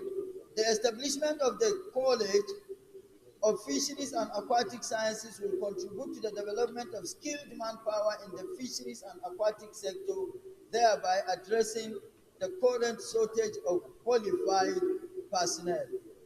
Research and innovation. Under research and innovation, the college will serve as a hub for research and innovation in fisheries and aquatic sciences, leading to the development of new technologies, practices, and solutions to enhance productivity, sustainability, and value addition in the sector. Economic development. Of course, there is no gainsaying. By establishing this, it will equip students with relevant knowledge and skills. The college will support entrepreneurship, job creation, and economic development in the fisheries and aquatic industries, thereby contributing to poverty reduction and national prosperity. Sustainable resource management. Through education, research, and advocacy, the college will promote sustainable management and conservation of Nigeria's aquatic resources, ensuring their long-term viability for present and future generations. Conclusion. Mr. President and distinguished colleagues, the establishment of the Federal College of Fisheries and Aquatic Sciences in Umasha is a crucial step towards unlocking the full potential of Nigeria's fisheries and aquatic resources. If the college is established, it will definitely improve economic activities in the local government area, the state, and Nigeria at large. In line with Order 76 sub 3 of the Senate Standing Order 2023 as amended, a compendium of the financial implication of the establishment of the college is hereby attached. In view of the above benefits, I urge you, my distinguished colleagues, to support this bill to be read the second time. Thank you. I so submit. Everyone, on my view. Thank you, Mr. Chairman. Mr. President, distinguished colleagues, my name is Senator Anthony Ani. I represent the good people of Ebonyi South Senatorial District. I'm from Ebonyi State. Firstly, I want to thank the presenter of the bill because this bill is apt, is timely, considering the fact that fisheries and aquaculture form very good components of agriculture. It is important in the sense that if the objectives of the bill is addressed, it's going to go well for the nation. For instance, it will lead to development of new technologies, practices, and it will enhance productivity in the sector. The sector, in this sense, is fisheries and aquaculture. We need fisheries sciences, aquaculture to make impact in our health conditions. We know we need fish as a protein in our daily diets. And if this bill is passed, more technologies will be developed. We now have experts in fisheries and aquaculture. The nation is going to be better for it. In view of this, I think every other person will support this bill, given the importance. The quality education being emphasized by this bill will help in the development of fisheries and aquaculture.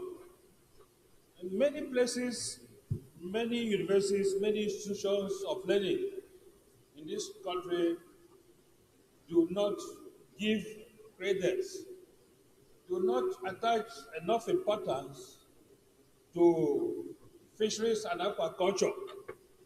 And this fisheries and aquaculture, the Research Council, is found in the provision of Research Council of Nigeria. And if the provision for the establishment of the Federal College in Toto in Nasarawa State is passed, is located in the north central of Nigeria, if you take care of the population in that place, because some of these fisheries and aquaculture are already mostly found in northwestern Nigeria. So it's a good development that if it finds its roots, this part of the country is going to help our population. Having said this, I have no doubt in my mind that we are going to support this bill. Thank you, Mr. President. The distinguished Senator Annie Anthony Ogbegoyin, thank you for your contribution, but I wanted you to justify the creation of the College of Fisheries at Toto. I thought it has a peculiar reason. I know that Nasarawa is very popular for solid minerals, but I didn't know about fish.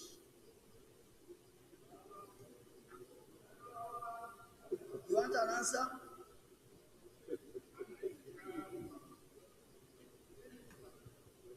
Yeah, Nasarawa is known for solid minerals. I know that a lot of persons, population, are involved in this mineral production, that's mining. So fish will help to give them the much needed protein and strength they need in their activities. And that's my thinking, Mr. President. Distinguished Senator Monguru. Distinguished President of the Senate, distinguished senators, my name is Mohamed Tahir Monguno. I represent Borno North Senatorial District. Well, I am contributing to this. Ordinarily, I wouldn't have contributed, but for the question posed by the President of the Senate to Senator Ani. Mr. President, distinguished senators, having cited the Agriculture Committee in the House of Representatives for 8 years, I know as a matter of fact that only 3 of such schools exist in the whole of the country.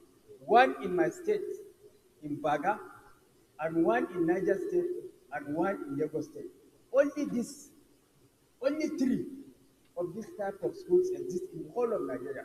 One in Baga, in my state, one in Niger State, and one in Lagos State. So there is a need for the creation of more additional fisheries schools with a view to attracting our youths to engage in aquaculture for the purpose of earning a living, because it's one of the fertile areas that has remained unexplored and unexploited, especially for housewives that are sitting at home. It's a veritable tool of exploitation for the purpose of earning more income and empowering our youths and women that are unemployed. That is the more reason why we should support the second reading of this bill. Mr. President, for the question that you posed to Senator Ani, aquaculture is not only practiced in riverine areas, but it's also practiced where there are no rivers by way of engaging in aquaculture, creating small farms, and then engaging in aquaculture. So establishment of this school in Nasarawa State, though it's not a riverine area, is known for its solid minerals. It will still aid in practice of aquaculture by way of creating fish ponds and what have you for our youth and women to earn a living. Thank you.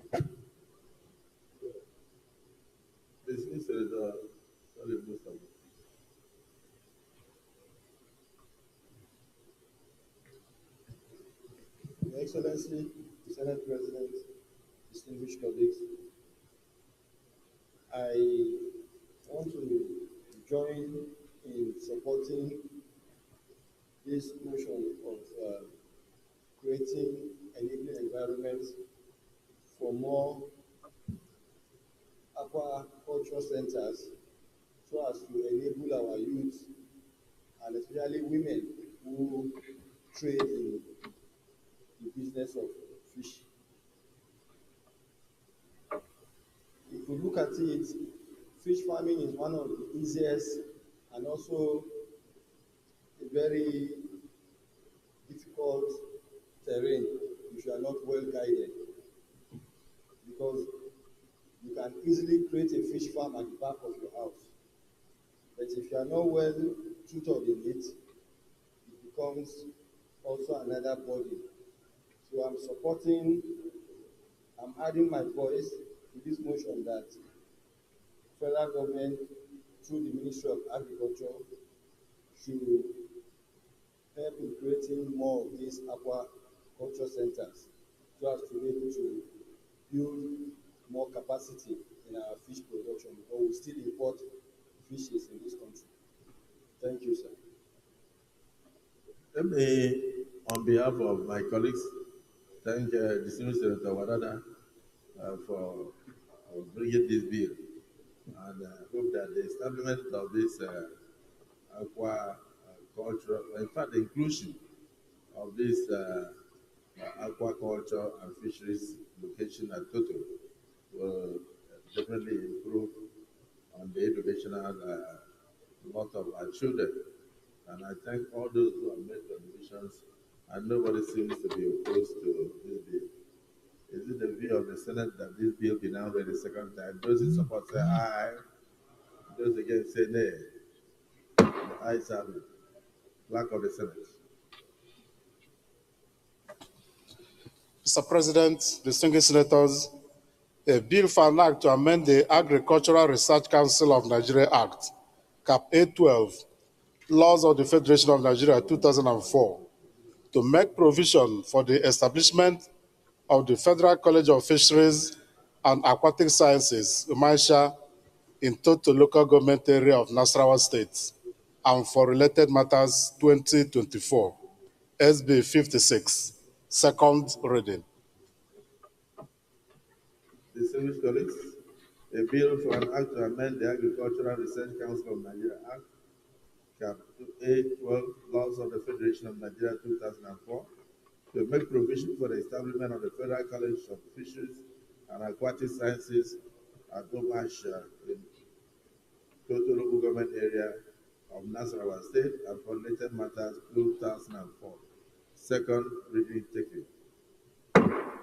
This bill is now referred to the Committee on Agricultural Colleges and Institutions, and to report back to the Senate in 3 weeks. Leader of the Senate.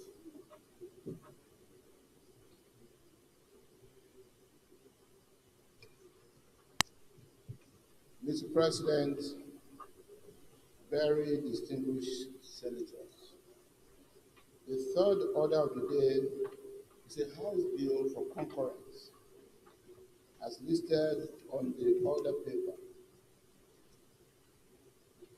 Distinguished senators will recall that this bill was read the first time in this chamber on Wednesday, 5th October 2023. Mr. President, for the simple nature of the bill and for inter-chamber reciprocity,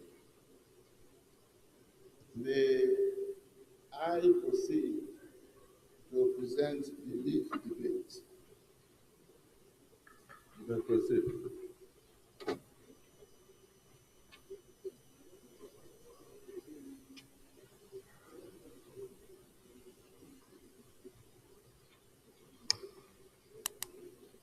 Mr. President, very distinguished senators of the Federal Republic of Nigeria, lead debate on the Federal Audit Service Bill 2024, HB 98.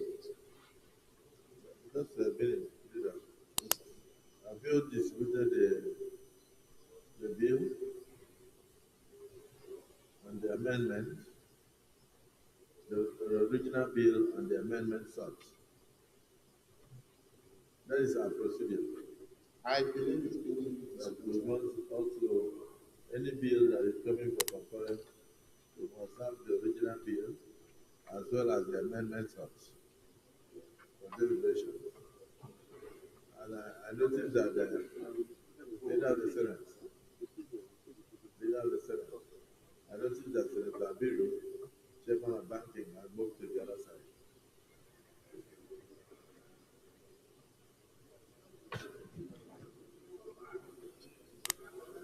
Mr. President,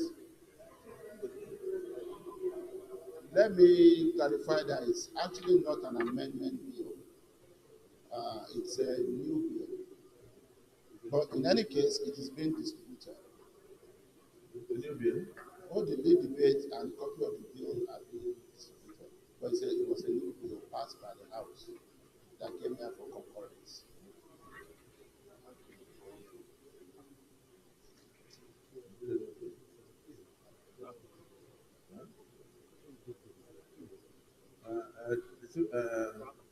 The leader of the Senate, this is a repeal of an existing ordinance bill. A bill for an act to repeal the audit ordinance of 1946 and then to reenact the Federal Audit Service Act 2024. To establish the Federal Audit Service, provide additional powers and functions of the Auditor General or the Federation, and establish the Federal Audit Board and related matters therewith. So it's actually well, Mr. It's actually for repeal and re-enactment. Mr. President, let me emphasize again, sir, that it's a concurrence bill.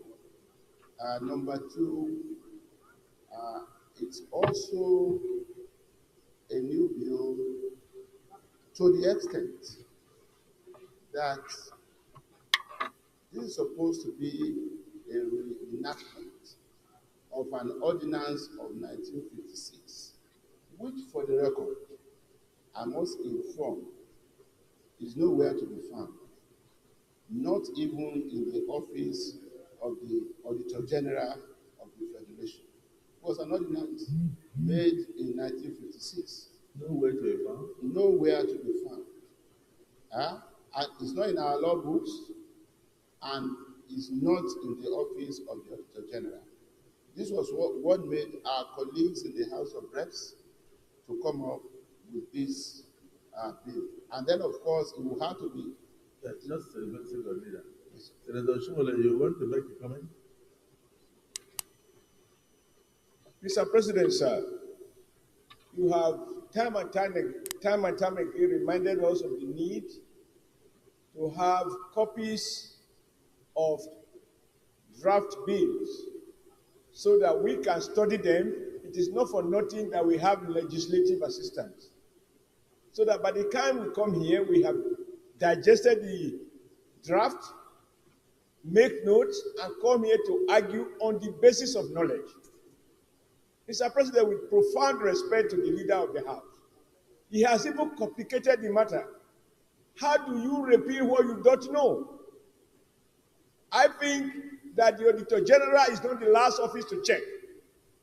I would like to know whether the Attorney General of the Federation does not also have a copy of this law in their archive. There is much more investigation to be done. Because, sir... So you move a motion that this be stepped down? It should be stepped down, distributed, and then they make contact with the Attorney General so that we have idea of the old copies. Is there any seconder, Senator Omen? You will clarify. Thank you, Mr. President. I rise to second the this motion that this consideration be stepped down. You recall that when they brought a bill for concurrence like this for NDLEA Act, we raised the same objection because we're not given the act that was to be amended. So same thing with this one. So you are seconding the motion? Yes, I'm seconding the motion on this ground. Until the act is provided? Until the act is provided, so that we know what to return. And in the event that we don't find the act in Nigeria, we go to our colonial masters in United Kingdom. We can make a new law. They can present new bill. And we proceed to make a new act entirely, a new bill. If one is lost, the president's absence. It can't be lost everywhere. That's what. No, I'm saying we are trying to agree with you. Okay. That in the event that the Attorney General's office does not have it, and then the National Archive does not have it, and then the Colonial Masters Library do not have it, that we can proceed to make a new bill. They rephrase the bill. It won't be repealed and reenactment. It won't be repealed and reenactment. Reenactment, yes. You cannot repeal what you don't have. What you don't have. Yes. So before I put the question,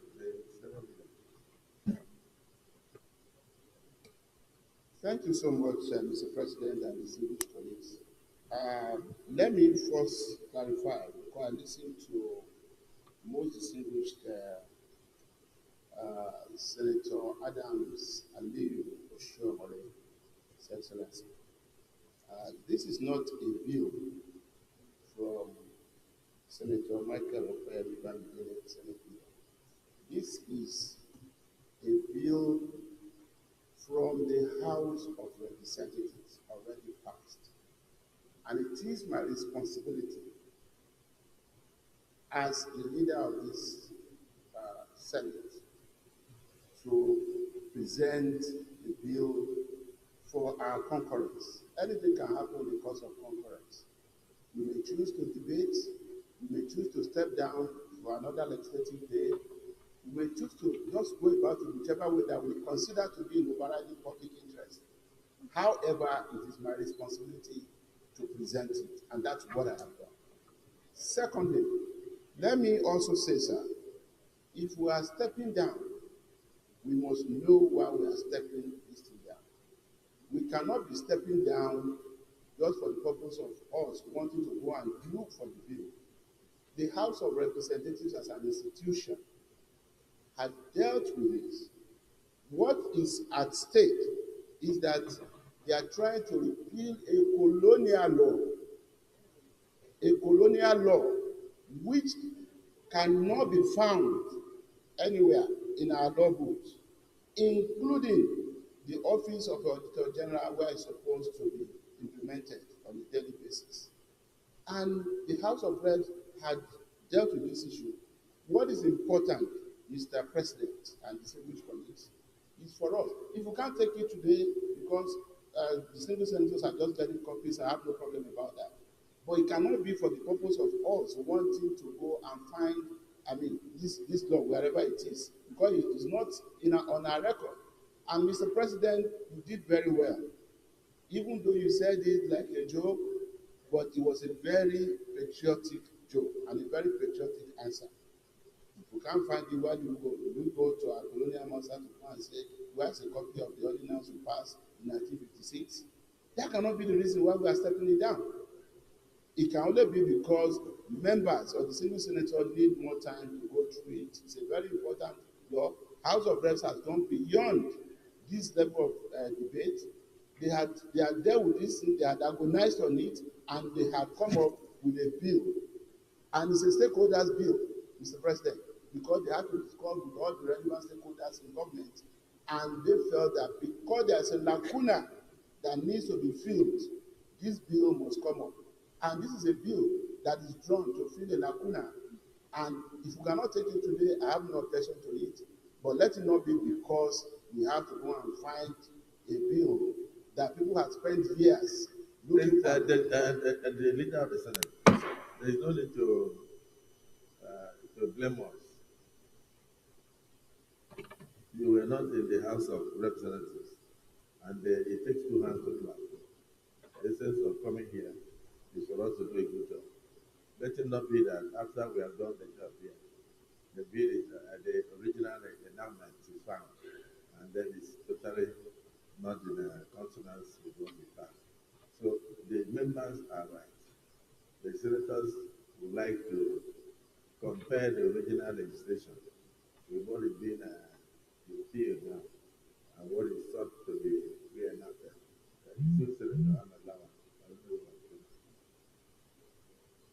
Well, thank you very much, Mr. President, distinguished colleagues.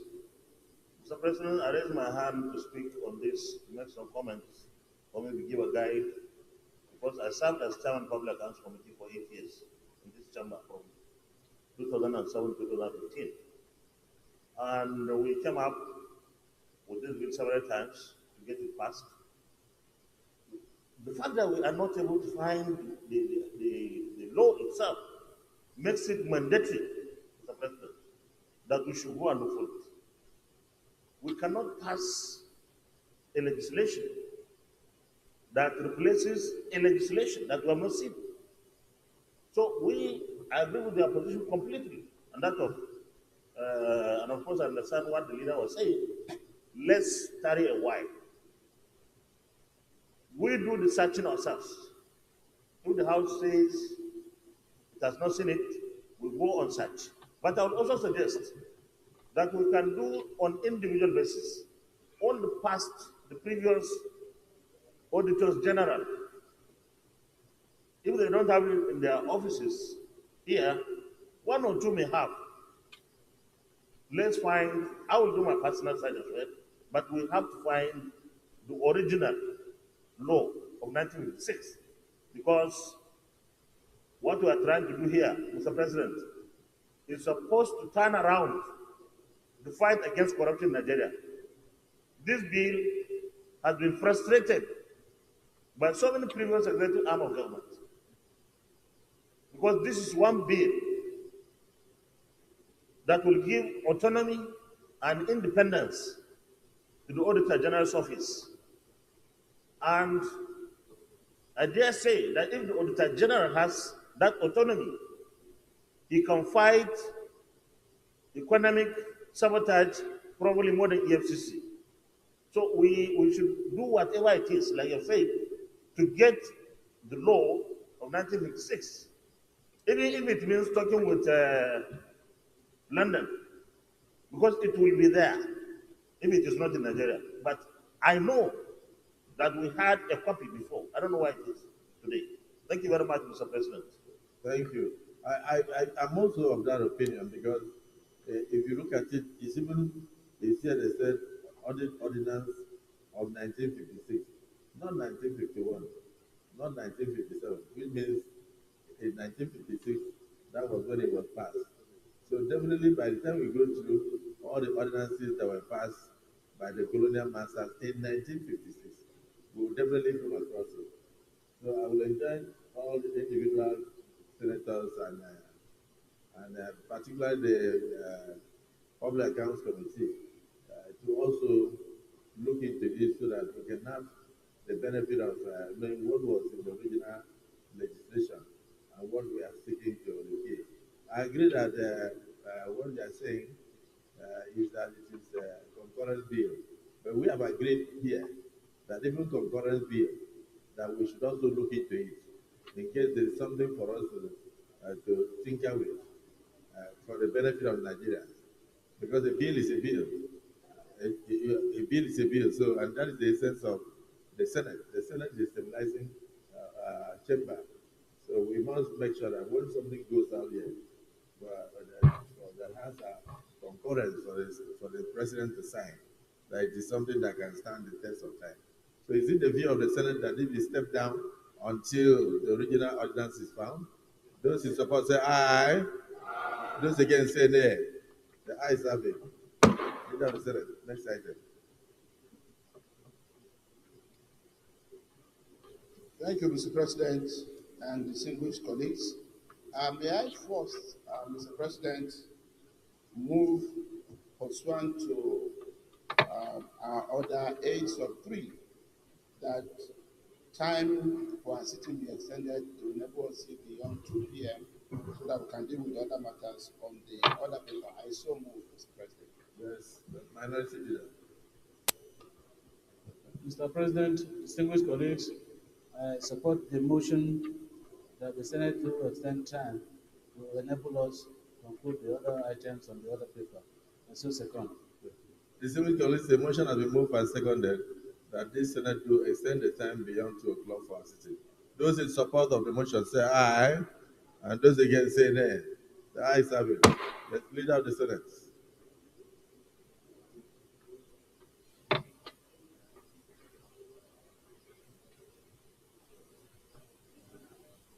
Mr. President, distinguished colleagues, the fourth order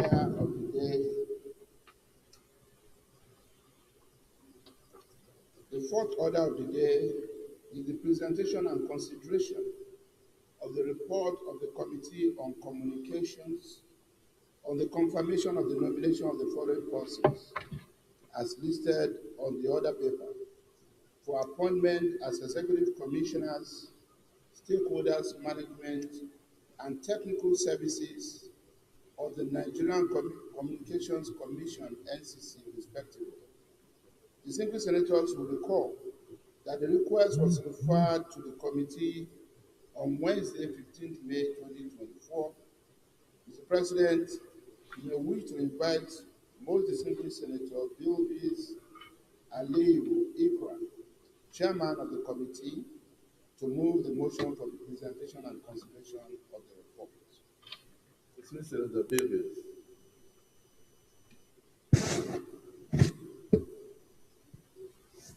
Thank you, Mr. President. My distinguished colleagues, my name is Ikra Aliyu, representing Zamfara Central and Zamfara State.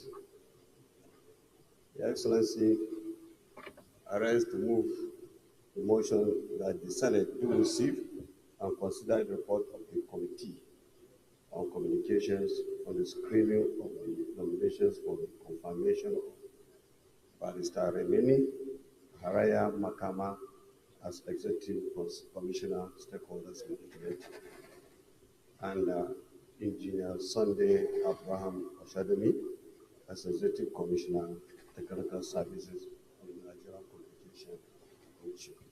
So, Excellency. Distinguished Senator Dandusi. Distinguished Senator Dandusi.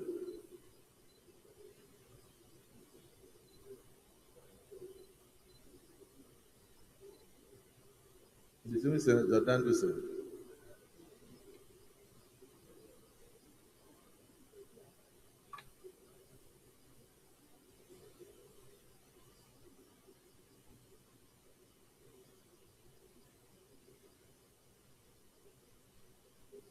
No, distinguished Senator Dandusi.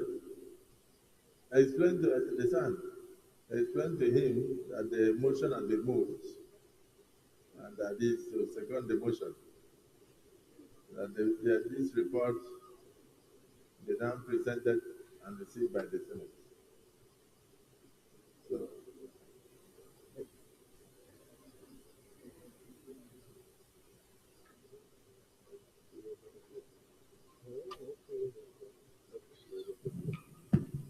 Thank you, Mr. President, and my respected colleagues. I'm Senator Anduse Mataru Mohammed. I move to support the motion heavily moved by my colleague, Senator Ikra Bilbis, on the nomination of and confirmation of the members of NCC Commission. Thank you, Mr. Chairman. thank you. Distinguished colleagues, the motion has been moved and seconded that this Senate will receive the report on communications. Those in support say aye. Those against say nay. The ayes have it. We proceed to lay your report.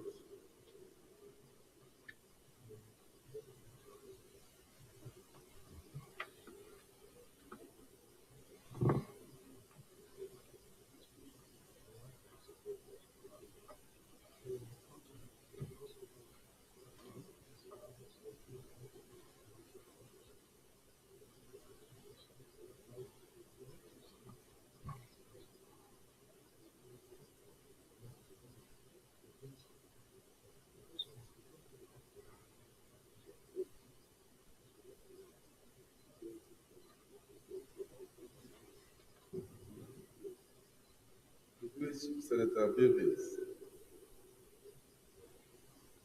present your report. Thank you, Mr. President. My distinguished colleagues, I'm Ikra Ali Bibis, representing the Central and Forest State. The Senate of the Federal Republic of Nigeria, at its sitting on Wednesday, 15th May 2004, received and considered the request of Mr. President, Commander-in-Chief of the Armed Forces of the Federation, for the confirmation of the nomination of Mr. Remi Haraya Makama as Executive Commissioner, Stakeholders Management, and the Engineer Sunday Abraham Shademi as Executive Commissioner, Technical Services of the Nigerian Communication Commission, and refer same to this committee for further decisive action.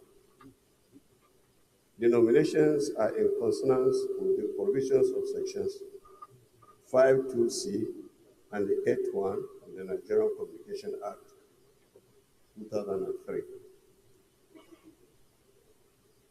Appointment of the Executive Commissioners of Nigerian Communication Commission, NCC, please see page 2 and 3. Ethology. In furtherance of this legislative mandate, the committee received the curriculum vitae and other supporting documents of the nominees, as well as relevant security clearance, and invited them to appear before it for the screening exercise. The nominees appeared before the committee on Thursday, 16 May 2004. The committee interacted with them and received explanations regarding their qualifications, experience, suitability, competence, and ability in communication regulatory matters. They were screened as follows. The screening of Barrister Remini Haraya Makama, appointment Executive Commissioner, Stakeholders Management. The educational background. Please see page 3. Work experience of Barrister Remini Makama. Please see page 4. Screening of Engineer Sunday Abraham Oshademi, appointment as Executive Commissioner, Technical Services. Educational background, please see page 4. Work experience of Sunday Abraham Oshademi, please see page 4 and 5. Membership of professional bodies and the awards of Engineer Sunday Abraham Oshademi, please see page 5.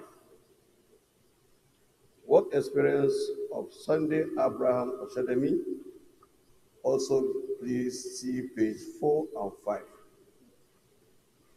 Membership of professional bodies and awards of Engineer Sunday Abraham Oshademi, also please see page 5. Response to the question. Please see page 6. Findings. The nominations by Mr. President and Commander-in-Chief of the Federal Republic of Nigeria are in consonance with provision of Section 8.1 of the Nigerian Communication Act 2003. The professional and educational experience of nominees will contribute immensely to the development of the communication sector in Nigeria.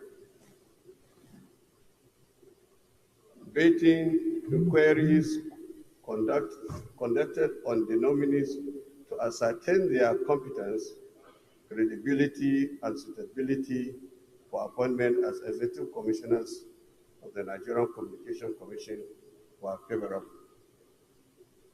Nominees made the requirements for appointment into the office as enshrined in Section 7(1) A to H of the Nigerian Communication Commission Act 2003. Recommendation. The committee, after exhaustive deliberations and scrutiny of the curriculum vitae and other supporting documents of the nominees, and having been satisfied with their qualifications, experience, suitability, competence, and ability in communication regulatory matters, hereby recommend the Senate do confirm the nominees as follows. Barrister Remini Haraya Makama as Executive Commissioner, Stakeholders Management, and the Engineer Sunday Abraham Oshademi as Executive Commissioner, Technical Services of the Nigerian Communications Act. Mr. President, my distinguished colleagues, prayer that the Senate do approve the recommendation of the committee. I so move, Your Excellency.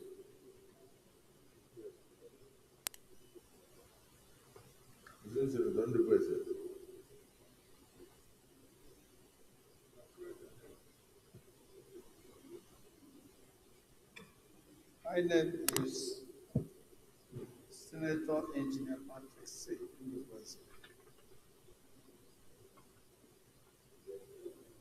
I believe that you agree with me. Senator Davis and Kogi did a very excellent and judicious work. And having screened them and found them worthy, if you have perused through this submission, I support that we can adopt this report without much confidence. I so submit, Mr. President. Thank you. You know, the Senate, the make wish to move that we resolve the committee of the board.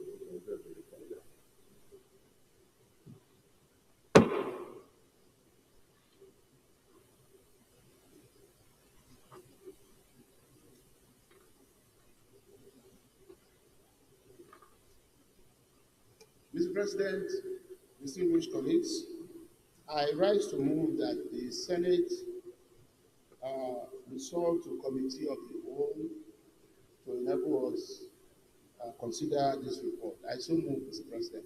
Minority Leader. Mr. President, distinguished colleagues, I rise to second the motion that the Senate resolves into the committee of the whole to consider the report. The motion has been moved and seconded that this August Assembly do resolve into the committee of the whole to consider the NCC report. Those in support of the motion say aye. Those against say nay. The ayes have it. To resolve into the committee of the whole.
Distinguished colleagues, will the Senate approve the nomination of Remini Harara Makama for appointment as Executive Commissioner, Stakeholders Management of the Nigerian Communications Commission. Those in favor say aye. Those against say nay. The ayes have it.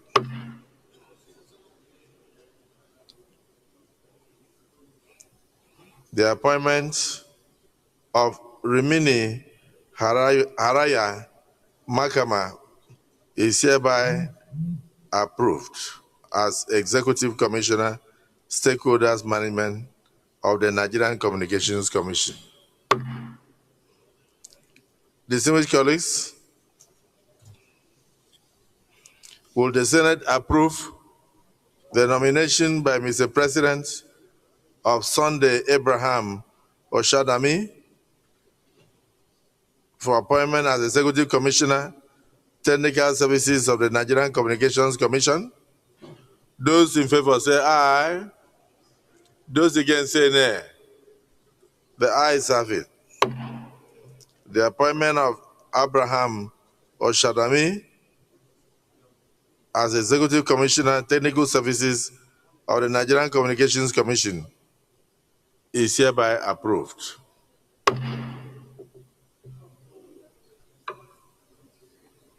Leader of the Senate.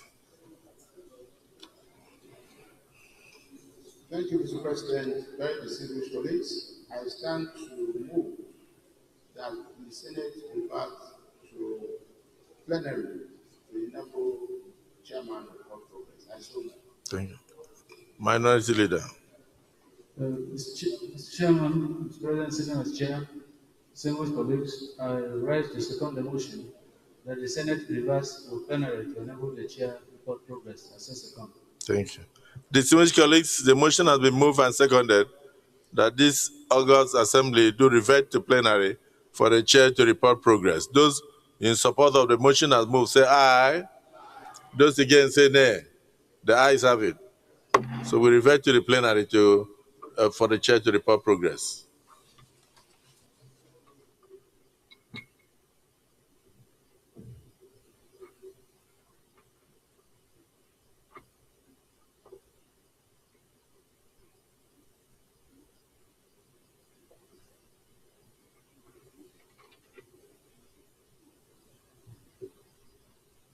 Distinguished colleagues, the Senate in the Committee of the Whole considered the report of the Committee on Communications on the screening of Mr. President's nominees for appointment as Executive Commissioners, Stakeholder Management and Technical Services of the Nigerian Communications Commission, and approved the nominations of Rimini Haraya Makama, Executive Commissioner, Stakeholders Management.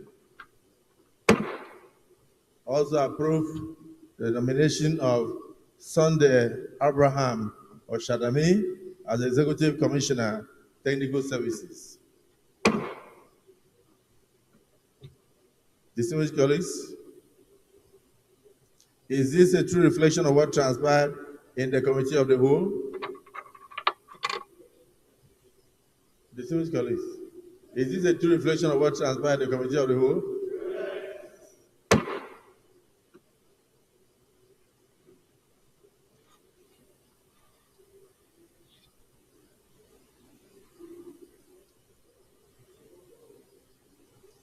Distinguished colleagues, will the Senate confirm the nomination of Rimini Haraya Makama for appointment as Executive Commissioner, Stakeholders Management of the Nigerian Communications Commission, NCC? Those in favor say aye. Those against say nay. The ayes have it. The nomination of Rimini Haraya Makama is hereby confirmed as Executive Commissioner, Stakeholders Management of the Nigerian Communications Commission, NCC. Distinguished colleagues, will the Senate confirm the nomination of Sunday Abraham Oshadami for appointment as Executive Commissioner, Technical Services of the Nigerian Communications Commission, NCC? Those in favor say aye. Those against say nay. The ayes have it.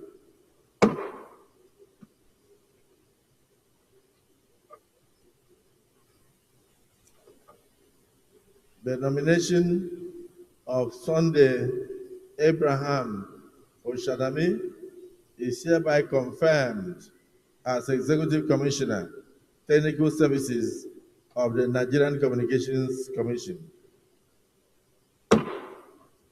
So let me thank the Chairman of the Communications Committee of the Senate, distinguished Senator Ikra Bilbis, and members of his committee for a very thorough job, painstaking, and well done. And also congratulate the nominees for the confidence reposed in them by Mr. President and other Nigerians. I hope that they will live to their billings and ensure that they discharge their duties without fear or favor and without discrimination to all Nigerians. I wish them well in their new endeavors. Leader of the Senate.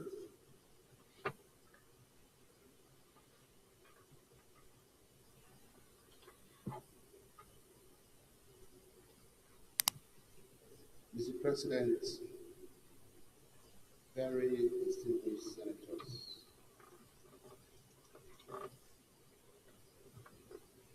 may I, at this time,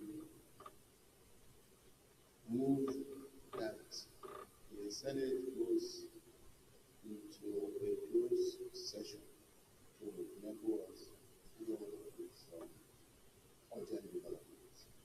I so move, Mr. President. The Minority Leader. Mr. President, I would like to second the motion moved by the Senate Leader that the House to solve the executive session to discuss important matters. As well, second. Distinguished colleagues, the Senate Leader has moved that this August Assembly do resolve into a closed session to enable us to discuss matters of national importance. And the motion has been seconded. Those in support that we move into closed session say aye, and those against say nay. The ayes have it.